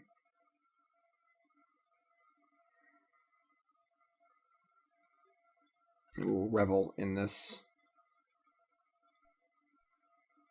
Ulamog attack here. Sacrifice 4 permanents. And then block all of my creatures. The flawless victory. The flawless. They had to sack all 4 lands, block off all 4 creatures, and they have no board. Alright, that was closer than I would like to do, but their deck was quite good. But thankfully pulled it out with our busted Tinker deck. Alright. Trophy time. Oh boy.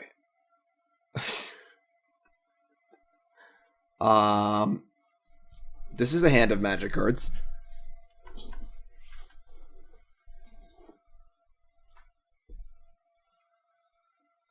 I mean, if we had one other land, we could double up on the Chalice. And the problem is we have Forge-Master and all of our Tinker targets in our hand, too. We got a mulligan in this hand, unfortunately. It's pretty busted, but just replace, like, the Sundering Titan with, like, an island, and this hand is bananas. But with all of our Tinker targets in our hand and no other mana, we got a mulligan this, unfortunately. It's a pretty wild one, but...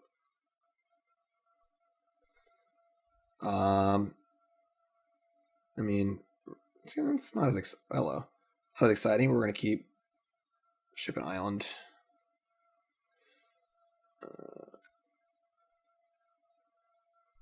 Alright, so they kept 7.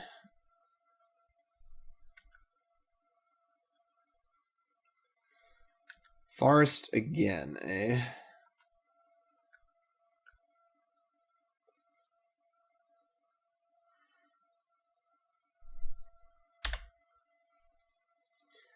You have the Blast Zone and they go like triple elf or something. Oh boy. Dama's Reach. Alright.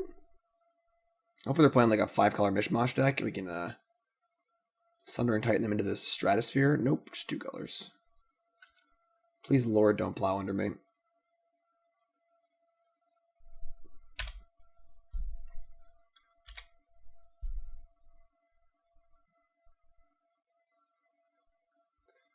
Garrick or Relentless? It's fun.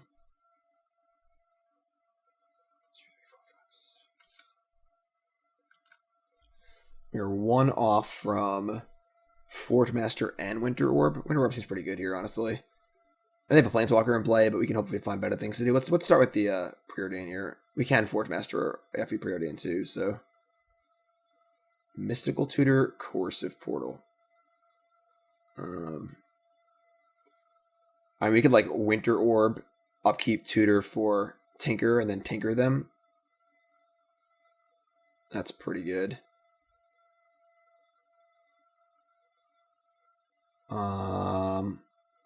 The fear is they have like Swords Plowshares for our Titan, which, I mean, they would kill all their lands, but...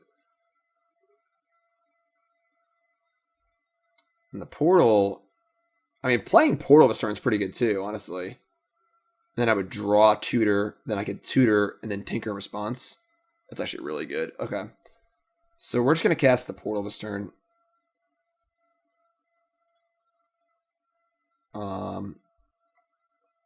1, 2, 3, 4, yeah. Portal and Winter Orb. And then next turn I could upkeep and Tinker. Yeah. That seems pretty good. Wait, no, I can't Portal Winter Orb. I can't do math.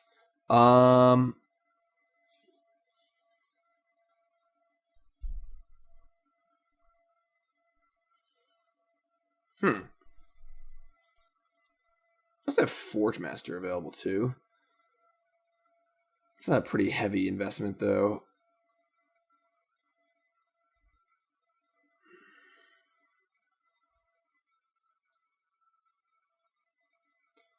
Like, playing Winter Orb seems really important. It's just like a triple Stone Rain for a turn. And we play around it pretty well. Landing Portal's also nice. I think that if we just play Portal this turn, we just get blown out by whatever they do next turn. I probably shouldn't have kept this. We're just gonna play Winter Orb and Sig up. The Factory can block too.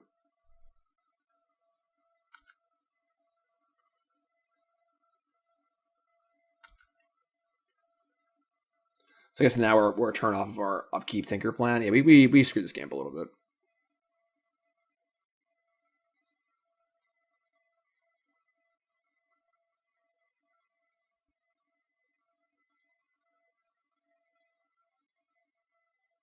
I fear they have like Knight of Autumn or Reclamation Sage, and they're deciding if they want to kill my Power Stone or my Winter Orb. That's my read on what they're doing right now. And it is not a good place for us.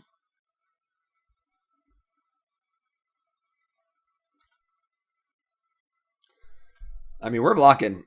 Mitch Factory can pump itself, so I'm going to go for the block here. And if they have some sort of trick or whatever, it's fine.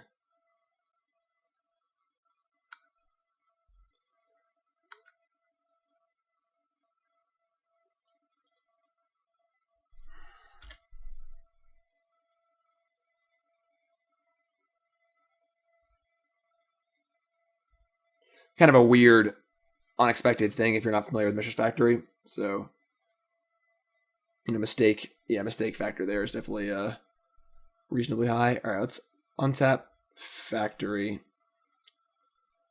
I guess we're gonna play Portal and just leave up a blue for Mystical Tutor.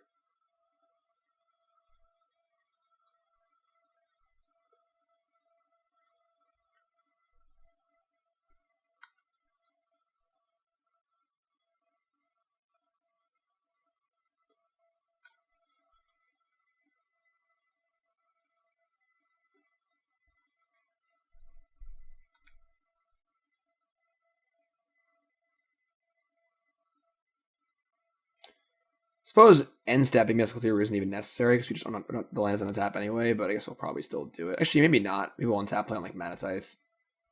Doesn't matter actually. We just Mana Tithe the Tinker, so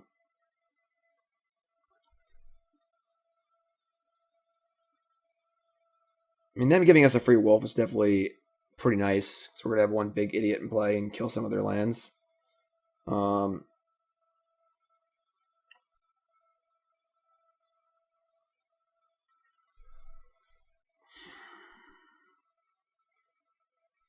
We could tinker up the Sphinx of a Steelwind, but they're playing white, so there's a number of things in white that could just exile it and they can move on with their life. But obviously with Titan, we get to kill a lot of lands if they do that, so drawing 2 cards turn is pretty tight. So the portal is nice for sure.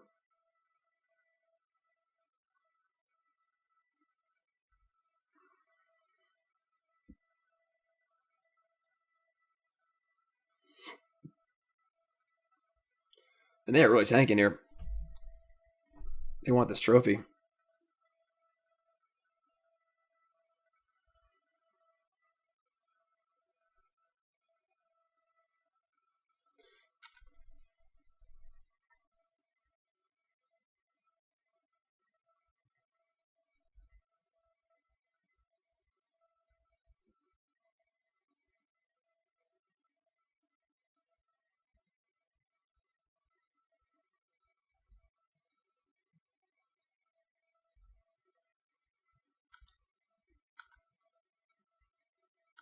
They play a 5-drop here, we could be in trouble. I mean, they didn't attack with the elf, so it's kind of scary. I suppose just using elf for mana regardless, but they're going to fight their own wolf to flip their Garruk. That is very interesting. Now they can make Death Touchers or sacrifice a creature to search for a creature.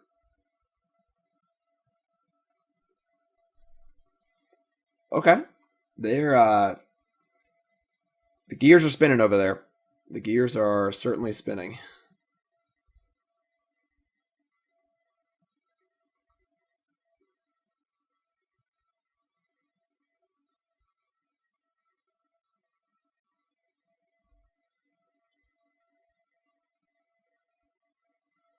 Finale for 3. All right.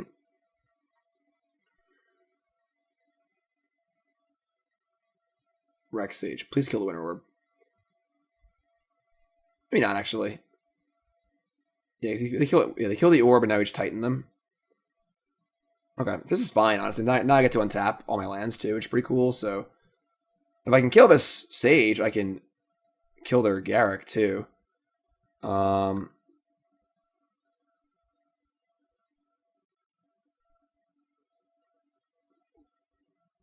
pretty sure we're just getting Tinker, though.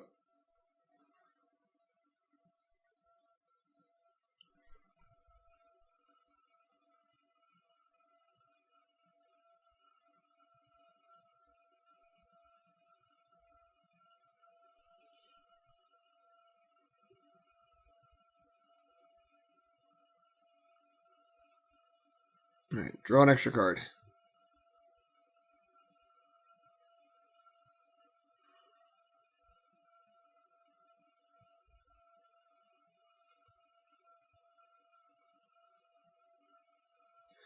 What are we stacking of his Tinker? Probably the Factory.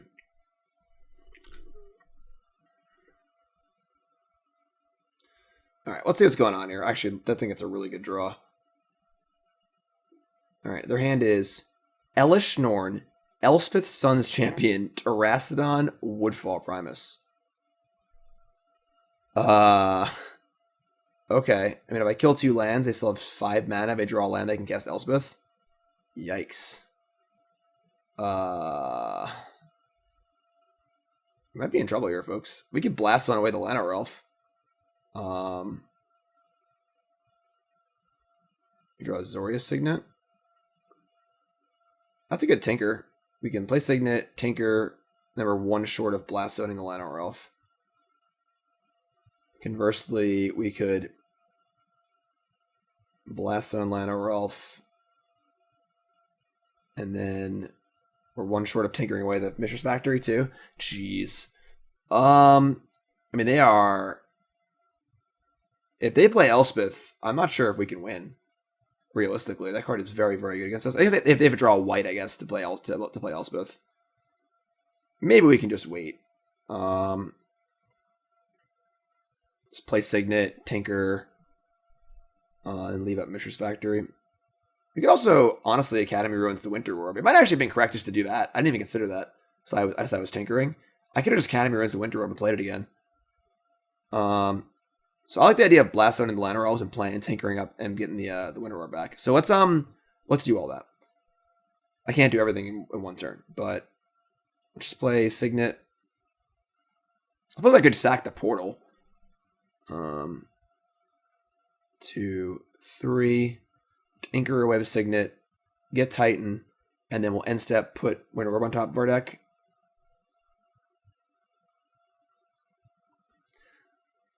We are kind of holding on to this portal. Like maybe sacking the portal there is right. It's kind of like an interesting thought. All right, so we just need to not draw a white source for Elspeth. They draw exactly a white land. We are probably in trouble. But if they brick, we get to a Winter Orb them, so. No white land, no white. God damn it.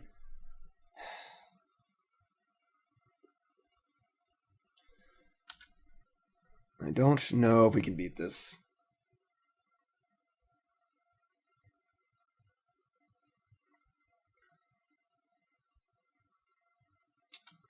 Our opponents have drawn pretty well against us today, I'm not going to lie. We got the Grizzlebrand draw and the Reanimator matchup. They just drew the untapped white source when any other card's fine for us.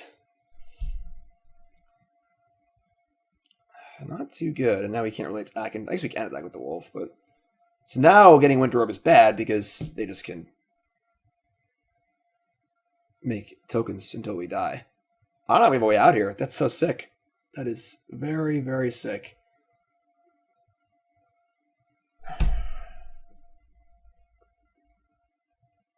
So yeah, I think we punted last turn by not getting back Winter Orb. We were so locked in tinkering. We should have just got Winter Orb, put it on top, and bought another turn. That sucks. All right. I guess we're just untapping and drawing. I don't think Winter Orbing now is a good idea.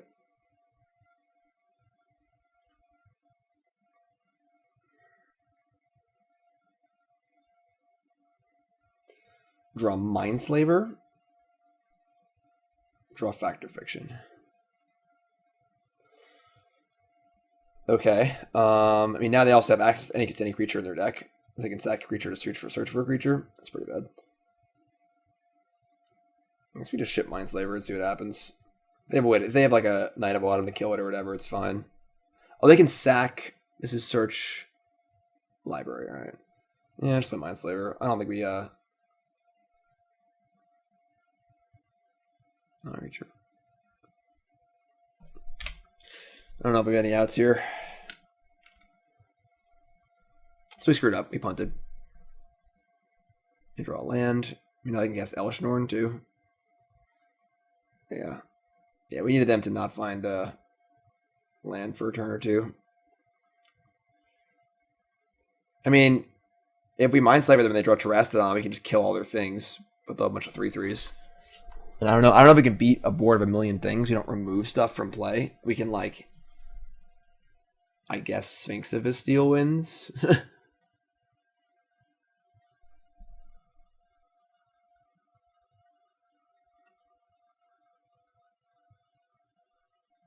All right.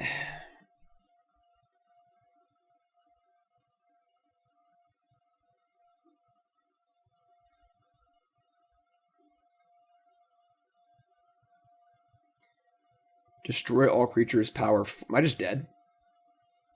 I might just be dead. It's 3, 6, 9, 12, 13. I'm just dead. All right. Yeah, so we punted that game. That sucks. Their deck seems like pretty beatable. They're just like big green ramp stuff with no way to really interact with us, except for Reclamation Stage. But yeah, so we threw this game. If we had Winter Orb them, I'm pretty sure we can't lose, which is unfortunate, but our fault. I think we should be good though, unless they have some power they're not showing us. All right.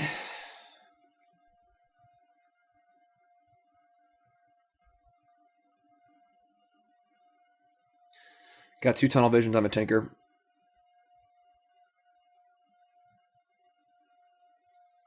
Put Winter Orb on top. Play Winter Orb.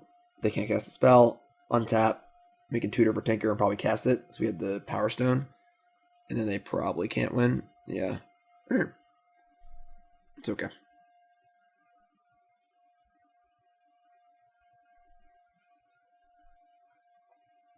I think our deck is vastly more powerful than theirs is. So as long as we can put together some good hands, I think we'll be all right.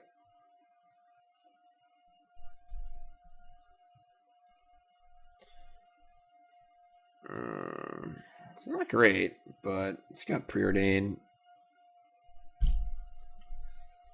I keep. We also can find the Artisans. We have the Ulamog. It's kind of nice. So I don't love it, but Preordain will help us out. Sundering Titan Workshop. I mean, playing Stonecoil on 2 and then Tanglewire on 3 is actually not bad. I may just keep this Workshop.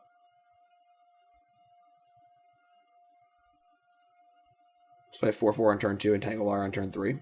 I mean, I don't think keeping Sundering Titan would have been correct, but I'm pretty cool with this.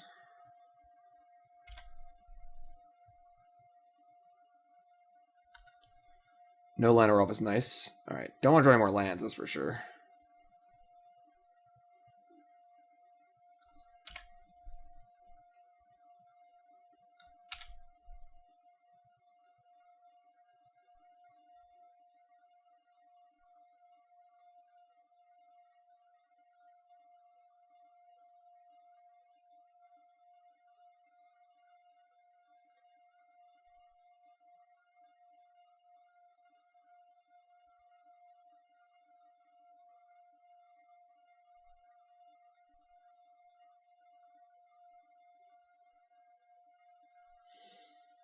Suspense is killing me. So I don't even think we play Tanglewire yet. Academy Ruins is not that exciting. Yeah, we do actually. Like they literally have 2 lands in play and we just double Stone Rain them. Yeah, we just play a stupid thing.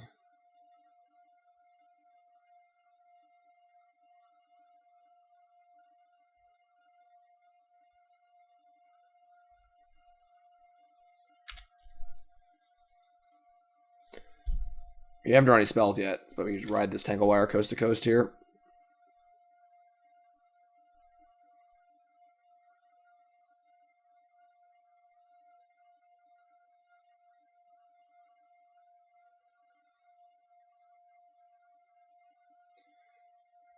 And so tap 1, 2, actually the workshop untapped. That's fine. You can Trinket Mage for, I guess, Everflowing Chalice, actually, and then just make a bajillion mana, cast Ulamog. That's actually really good.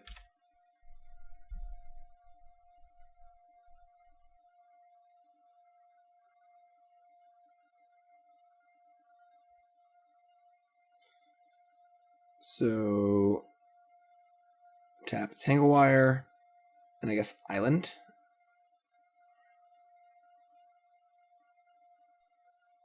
I guess Field of Ruins better, whatever. Okay. So 3, 4, 5, 6, 7, 8. It's not even close to enough for a. So now we just get a Mox, I guess, which is fine.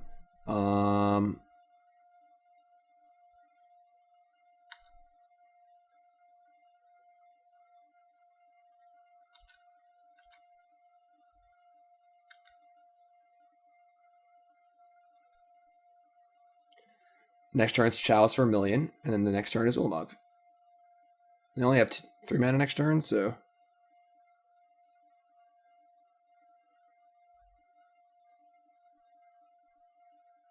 just hold the Mox.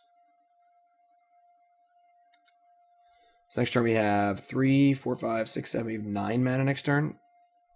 Yeah, so they tap 2. You're also at 8. We have 6 power in play too, so I think we're in pretty good shape this game. Their deck does not seem particularly fast.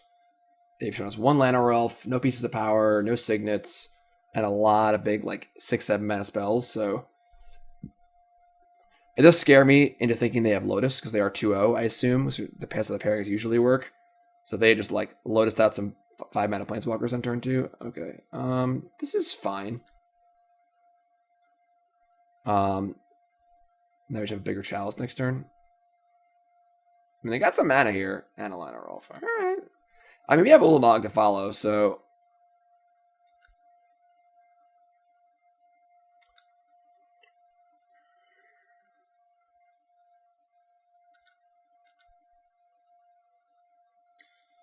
alright.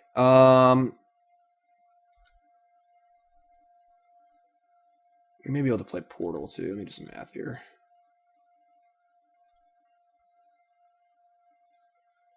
Four, 8, 9. This is 10 mana.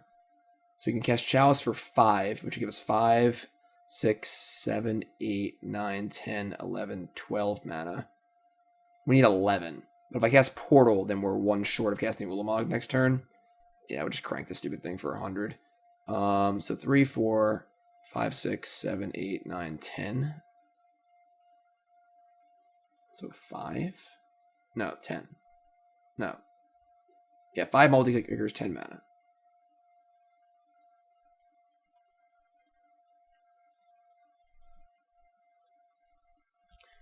They also just use their exile removal spell on my not Ulamog, which is cool, so I can cast the portal. I'm so stupid. I screwed up. I'm an idiot. Obviously, I cast the portal off the Chalice. I don't know what I was thinking. Sorry, everyone. I don't know. Just totally forgot. Well, that sucks. Hopefully, it doesn't matter. Orser of Krufix. Nykthos. Nissa who shakes the world. Alright, well, I mean, ideally they just can't kill my Ulamog. If they have a Path to Exile or something, we could be in a little bit of trouble, but God, not playing Portal is so bad.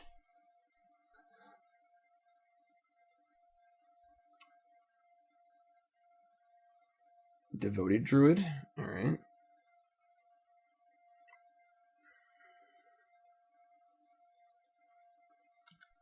We can get back Tangle Wire next turn and hit them with it again.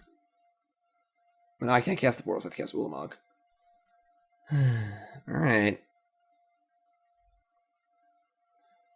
They have a path here. We could be in trouble. I probably can't guess the board because we have made the workshop. So 7, 8. All right, so I'm sorry. It's 9, 10, 11. All right, so kill Courser. That allows us to attack. Top card is Nissa.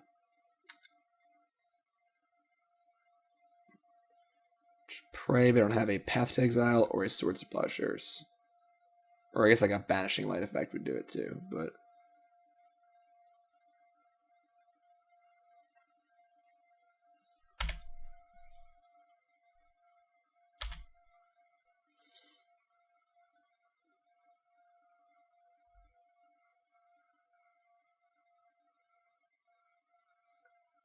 So they have Nissa and 3 cards.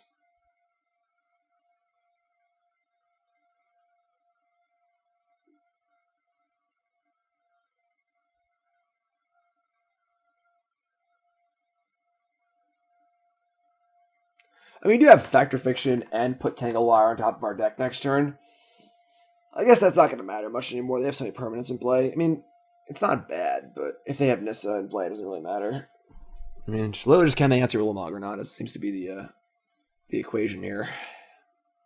They cannot. All right. Thankfully, my mistake did not matter. That's 2 mistakes this match. We're really trying to not win this trophy.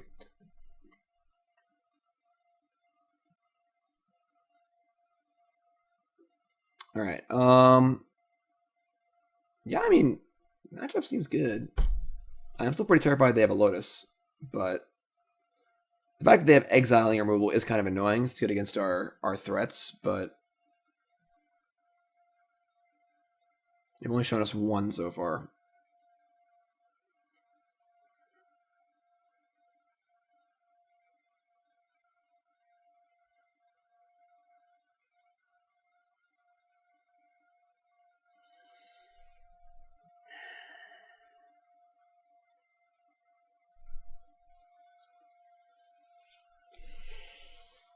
I mean, we have Mystical Tutor for Tinker, and we have Trinket Mage for Mox or Power Stone. And we have a port to like slow them down for a turn.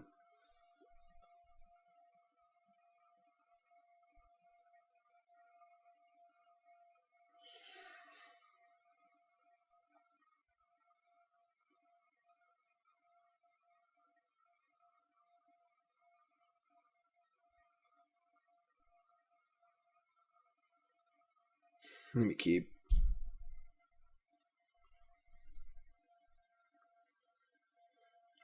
There's a lot of draws here that are really good too. Please don't have Lana Rolf. God damn it.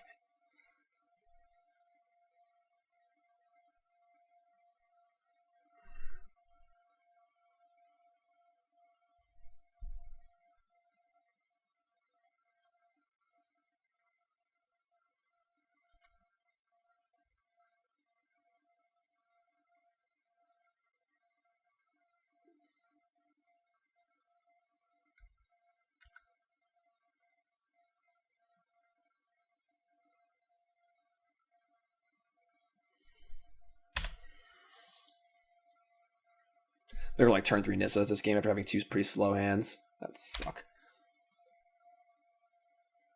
Oh, they're attacking. Thank God. All right, that makes port live. So now I just port them and just buy another turn.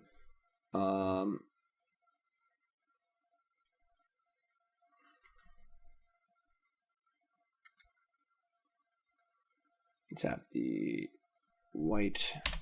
So ideally they had no 3-drop because they didn't play one last turn. So this is just like a time walk. It's kind of scary that if I play Power Stone and they have like a Rex Sage, it's pretty brutal.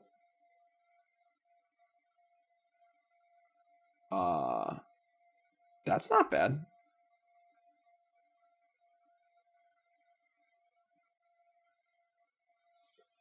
And then I can like just slows them down and I can just tinker it away in a turn or 2. I actually like that a lot. So next turn we have to tap 3 things and we get to port them again. Or just leave up Mystical Tutor. Okay. I think I like that.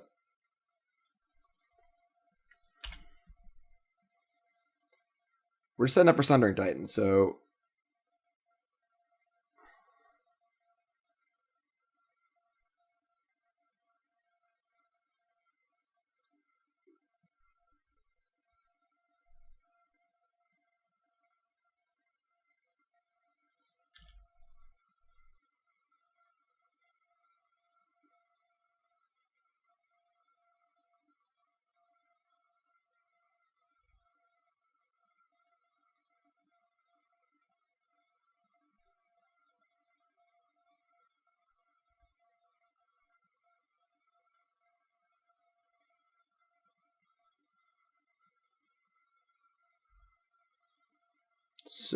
we port them, we untap, we tap 2 things, upkeep, search for Tinker, and tinker them. But if we tinker them, we gotta sack the Tangle Wire. I'd rather leave that in play. I think they're gonna tap 3 things here, they'll have 3 mana if I don't port them.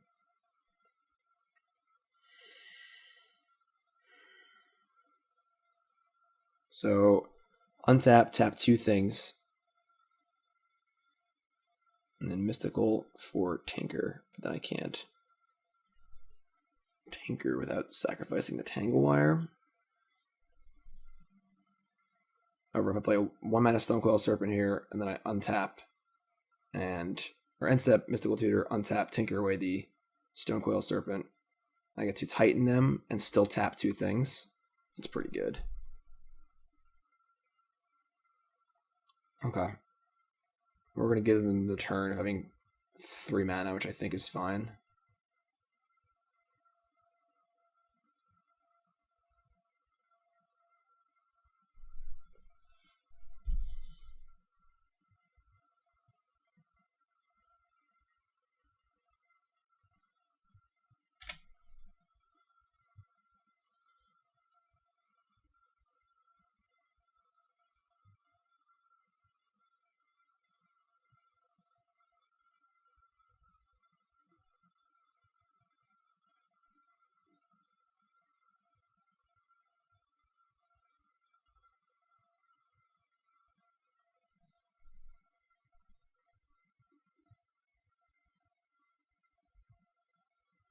I get to port them too now.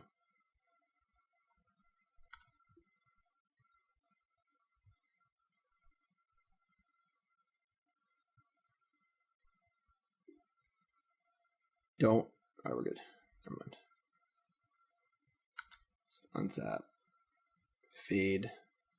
Tap Tangle Wire and Serpent. Draw Tinker.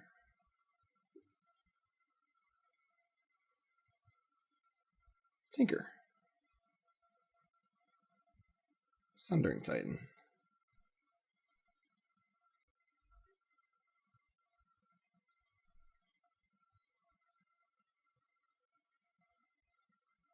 And then upkeep, we port them.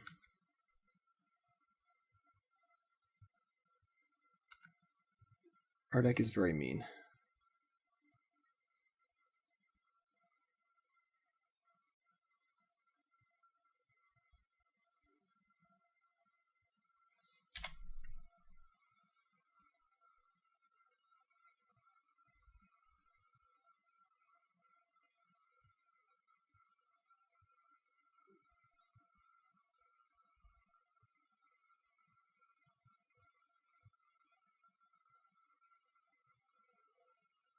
Okay, so we just get Mox and port them again. A Trinket Mage.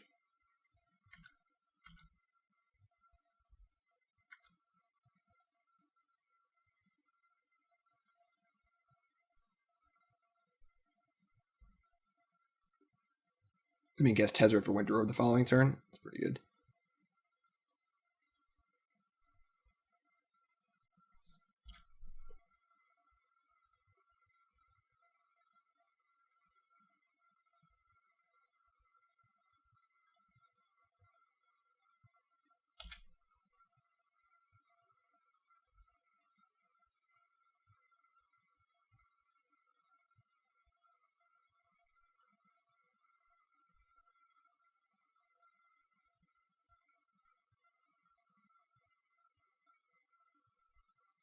I don't like how they play Elspeth. We could like actually lose this game. It's kind of terrifying.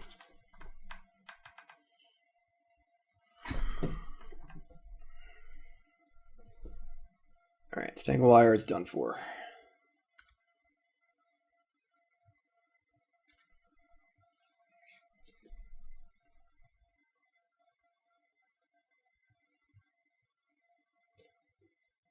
You know, I'd like to be able to get Winter Orb and port them, but I don't think that's possible. They go 4 here. We can get Tezzeret. Yeah, just Tezzeret Winter Orb, I think. They get to untap 1 land.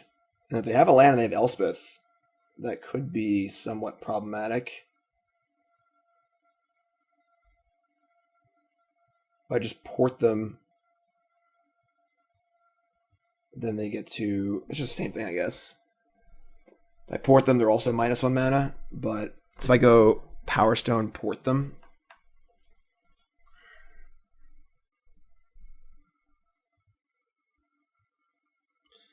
I guess Power Stone port is better. The only thing is, I guess the ultimate on Tezzeret actually matters too. Actually, I guess the Tanglewire is going to die, so it doesn't actually matter that much. But this is tough. So you can Power Stone and port them, which has them negative a mana. So they will have, if they play a land, they'll have 6 mana next turn, which is enough for Elspeth. If I Tezzeret and Winter Orb them, then they are -1 mana. And they still have 6 mana for Elspeth, but then we don't untap our lands either. I think I just Power Stone here and port them and pray.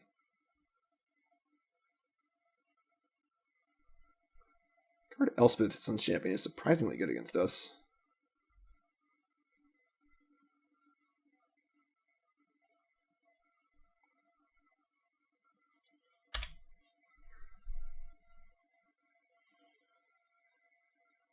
We still have plenty of game, I suppose. We have Tezzeret and Artisan and Factor Fiction, so... God damn it. Alright.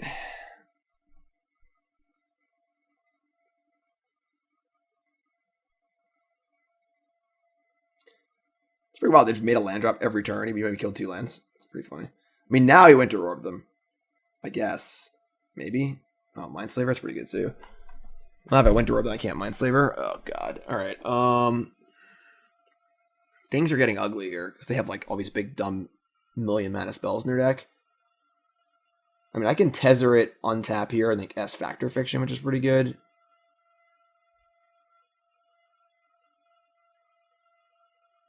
Jeez.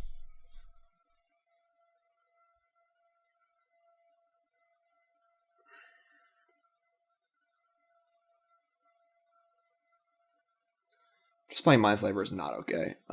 We could try and honestly set up for a Mindslaver next turn off of the Tezzeret by untapping lands and stuff. So let's oh wait, we gotta tap we tap like this.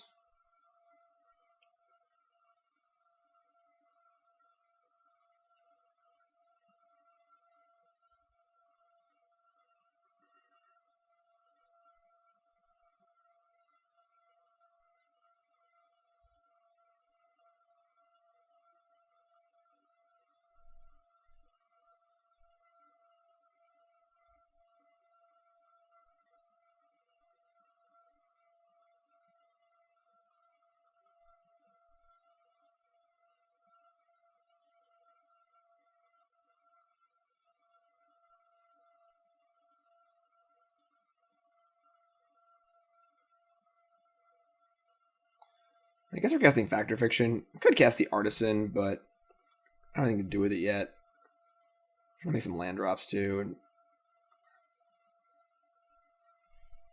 try and set up for. Oh boy! All right, set up for Mindslavery next turn.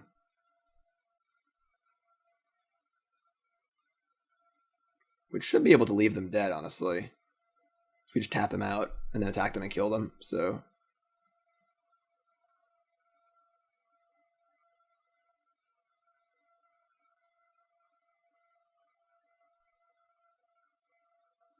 If they just Crater Hoof us next turn, we just die. That would be so wild.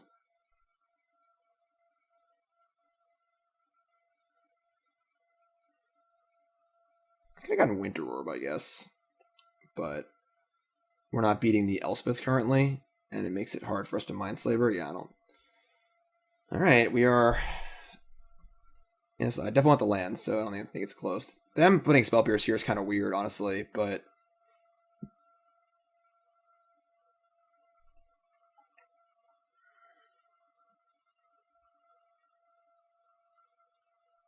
Alright, well, we have Mindslaver next turn, so...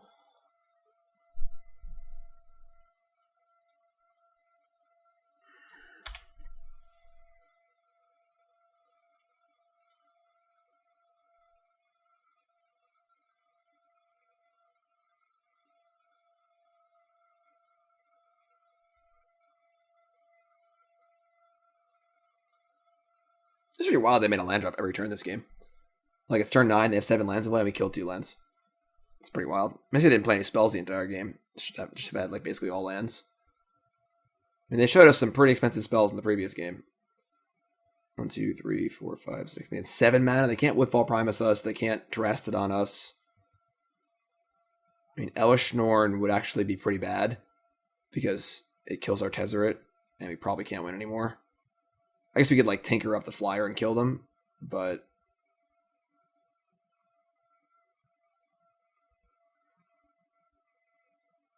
That's similarly bad.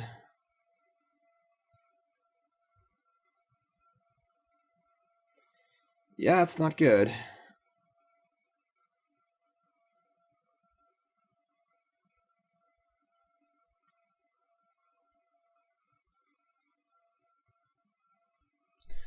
One, two, three, four, five, 5, 6, 7, 8. We have 9 manas. We can't Mindslaver. Alright, this actually is pretty nice. I'd like to know what's going on over there. Maybe I don't want to know. Alright, they literally have Woodfall Primus and Terastodon.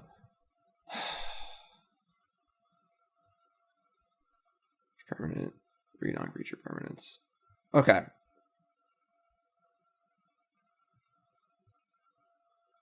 They're both non-creature permanents. We can just set up for Forge Master for flyer and then kill them, I guess. God, that's so silly. Alright, one short of Mindslavering too. 1, 2, 3, 4, 5, 6, 7, 8, 9. Yeah, alright.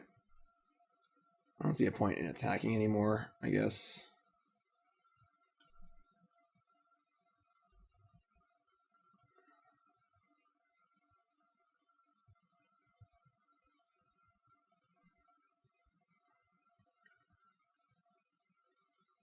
Do I play the Artisan too? Or just port them? I think porting them matters, right? They just have 3, 6, 7, 8. And they have a land in too. Alright, let's play the Artisan, I guess.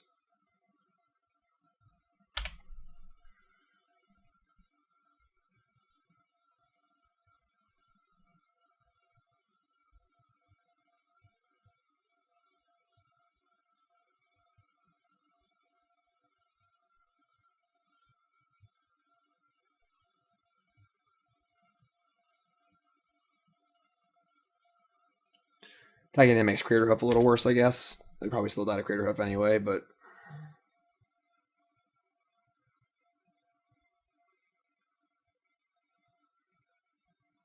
Yeah, go. Let's go. This has been a ridiculous match. So we're setting up end step Forge Master for flyer and kill them. With Terastodon... I guess if they Terastodon all of my artifacts, that doesn't work anymore. But... I don't... That would be pretty heads up to do that. So I think we have them dead. Assuming they don't draw something good in the next turn or two.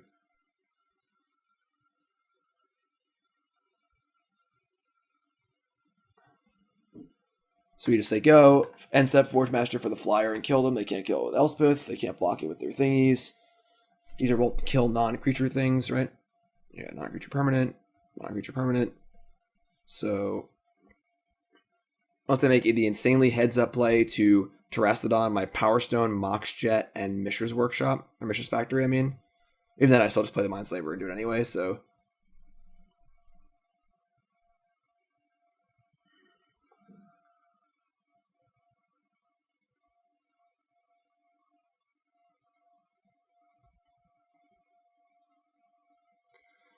So basically, we just have to not draw the Sphinx next turn. We can board it out, right? That would be insane. I don't know why we would do that. So we're 15-1 to hopefully win next turn. Well, we draw the Sphinx, we just Artisan it, I guess. That's actually fine. So, well, I guess they have Ultimate on Elspeth next turn, too. That's not good. I can just Mind Slave with the next turn.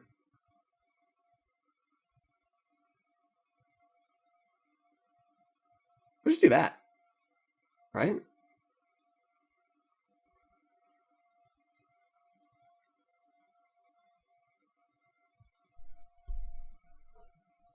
They are going to kill my 3 artifacts? Oh my god. That is unreal.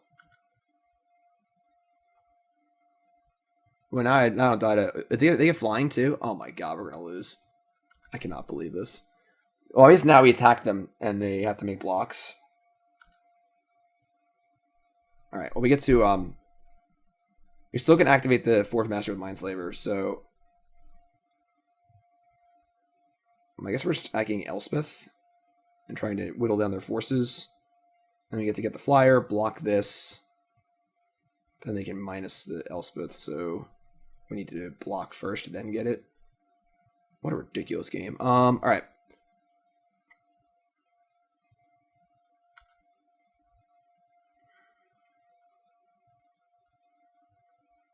Three, 6, 9, 12. I don't think we can win.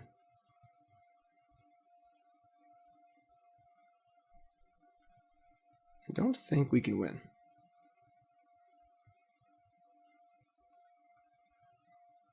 Oh, if they kill the Sundering Titan, then I can't. Shit, I might have screwed up. I should have played the Slaver pre-combat. Doesn't matter, though, because they just minus the Elspeth. I can't believe we're going to lose this game. I actually just can't believe it. Alright, they didn't block the thing, thankfully.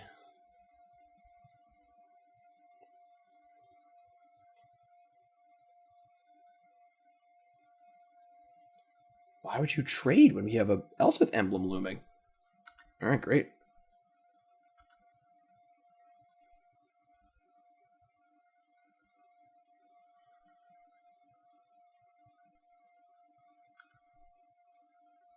Well, now I think we win. I mean, else they do something ridiculous.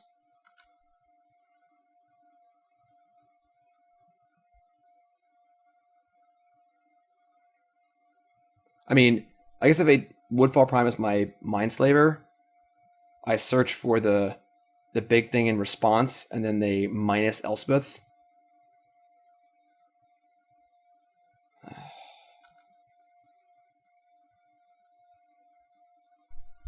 This game has been preposterous.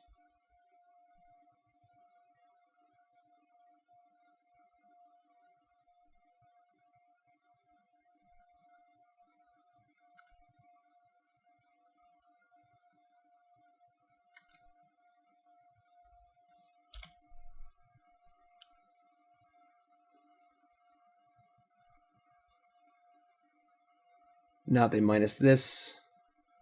I mean, they still get the Woodfall Primus.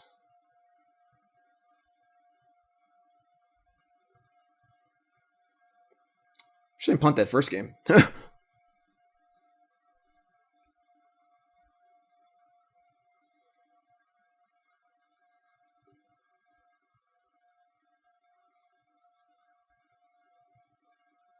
we are definitely running out of ways to win the game. I mean, we have the Ulamog and we have the Artisan in play. We can just draw the Ulamog. This certainly sets them back a number of turns. That they have to minus. They have to minus Elspeth or they're dead. So they just minus the Elspeth. They lose their Terastodon. They flicker their Primus and kill one of our lands. But then we have 2 3/3s. And the board stalls for a bit until like an ultimate again. And if we can just draw, we only have 14 cards left. We have some card draw and some things. We just find the Ulamog, and this Ulamog doesn't win the game, but it helps.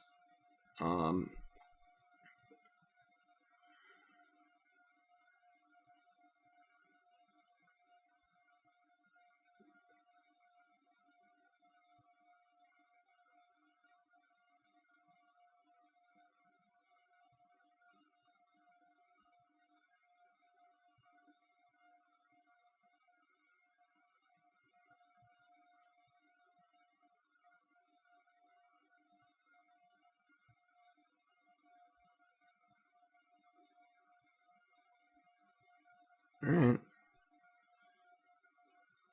Goes to 4, so it's a long way from ultimating. Killing an island over a port? That's interesting. Ulamog.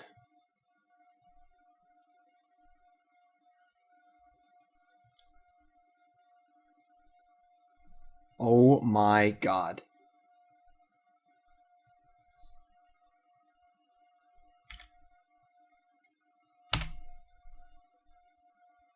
Oh, I can loot, actually.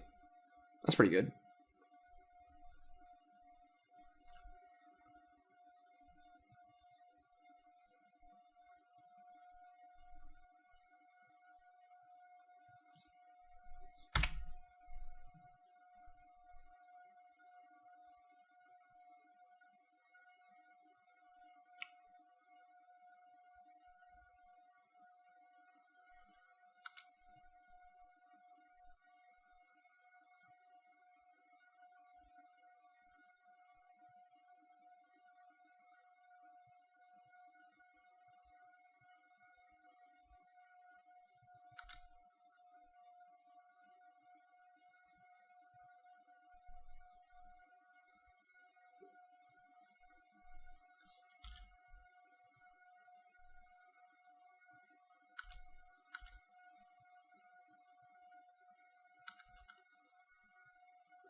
It's not great.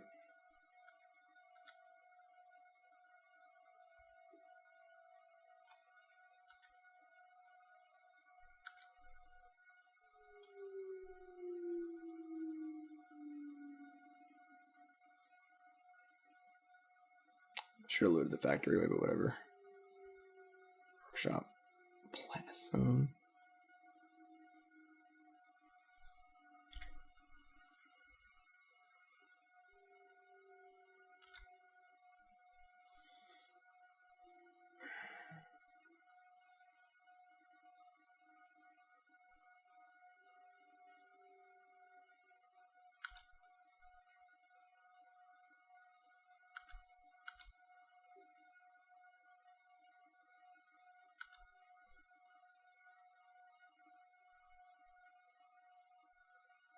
No.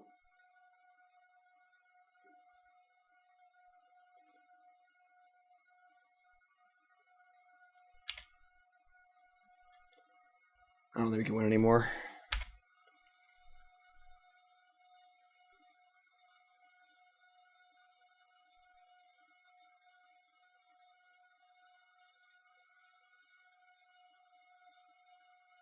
Holy God, Magic Online, just go. Yeah, we just can't win anymore. Need to find Ulamog in our top, 6 cards or whatever.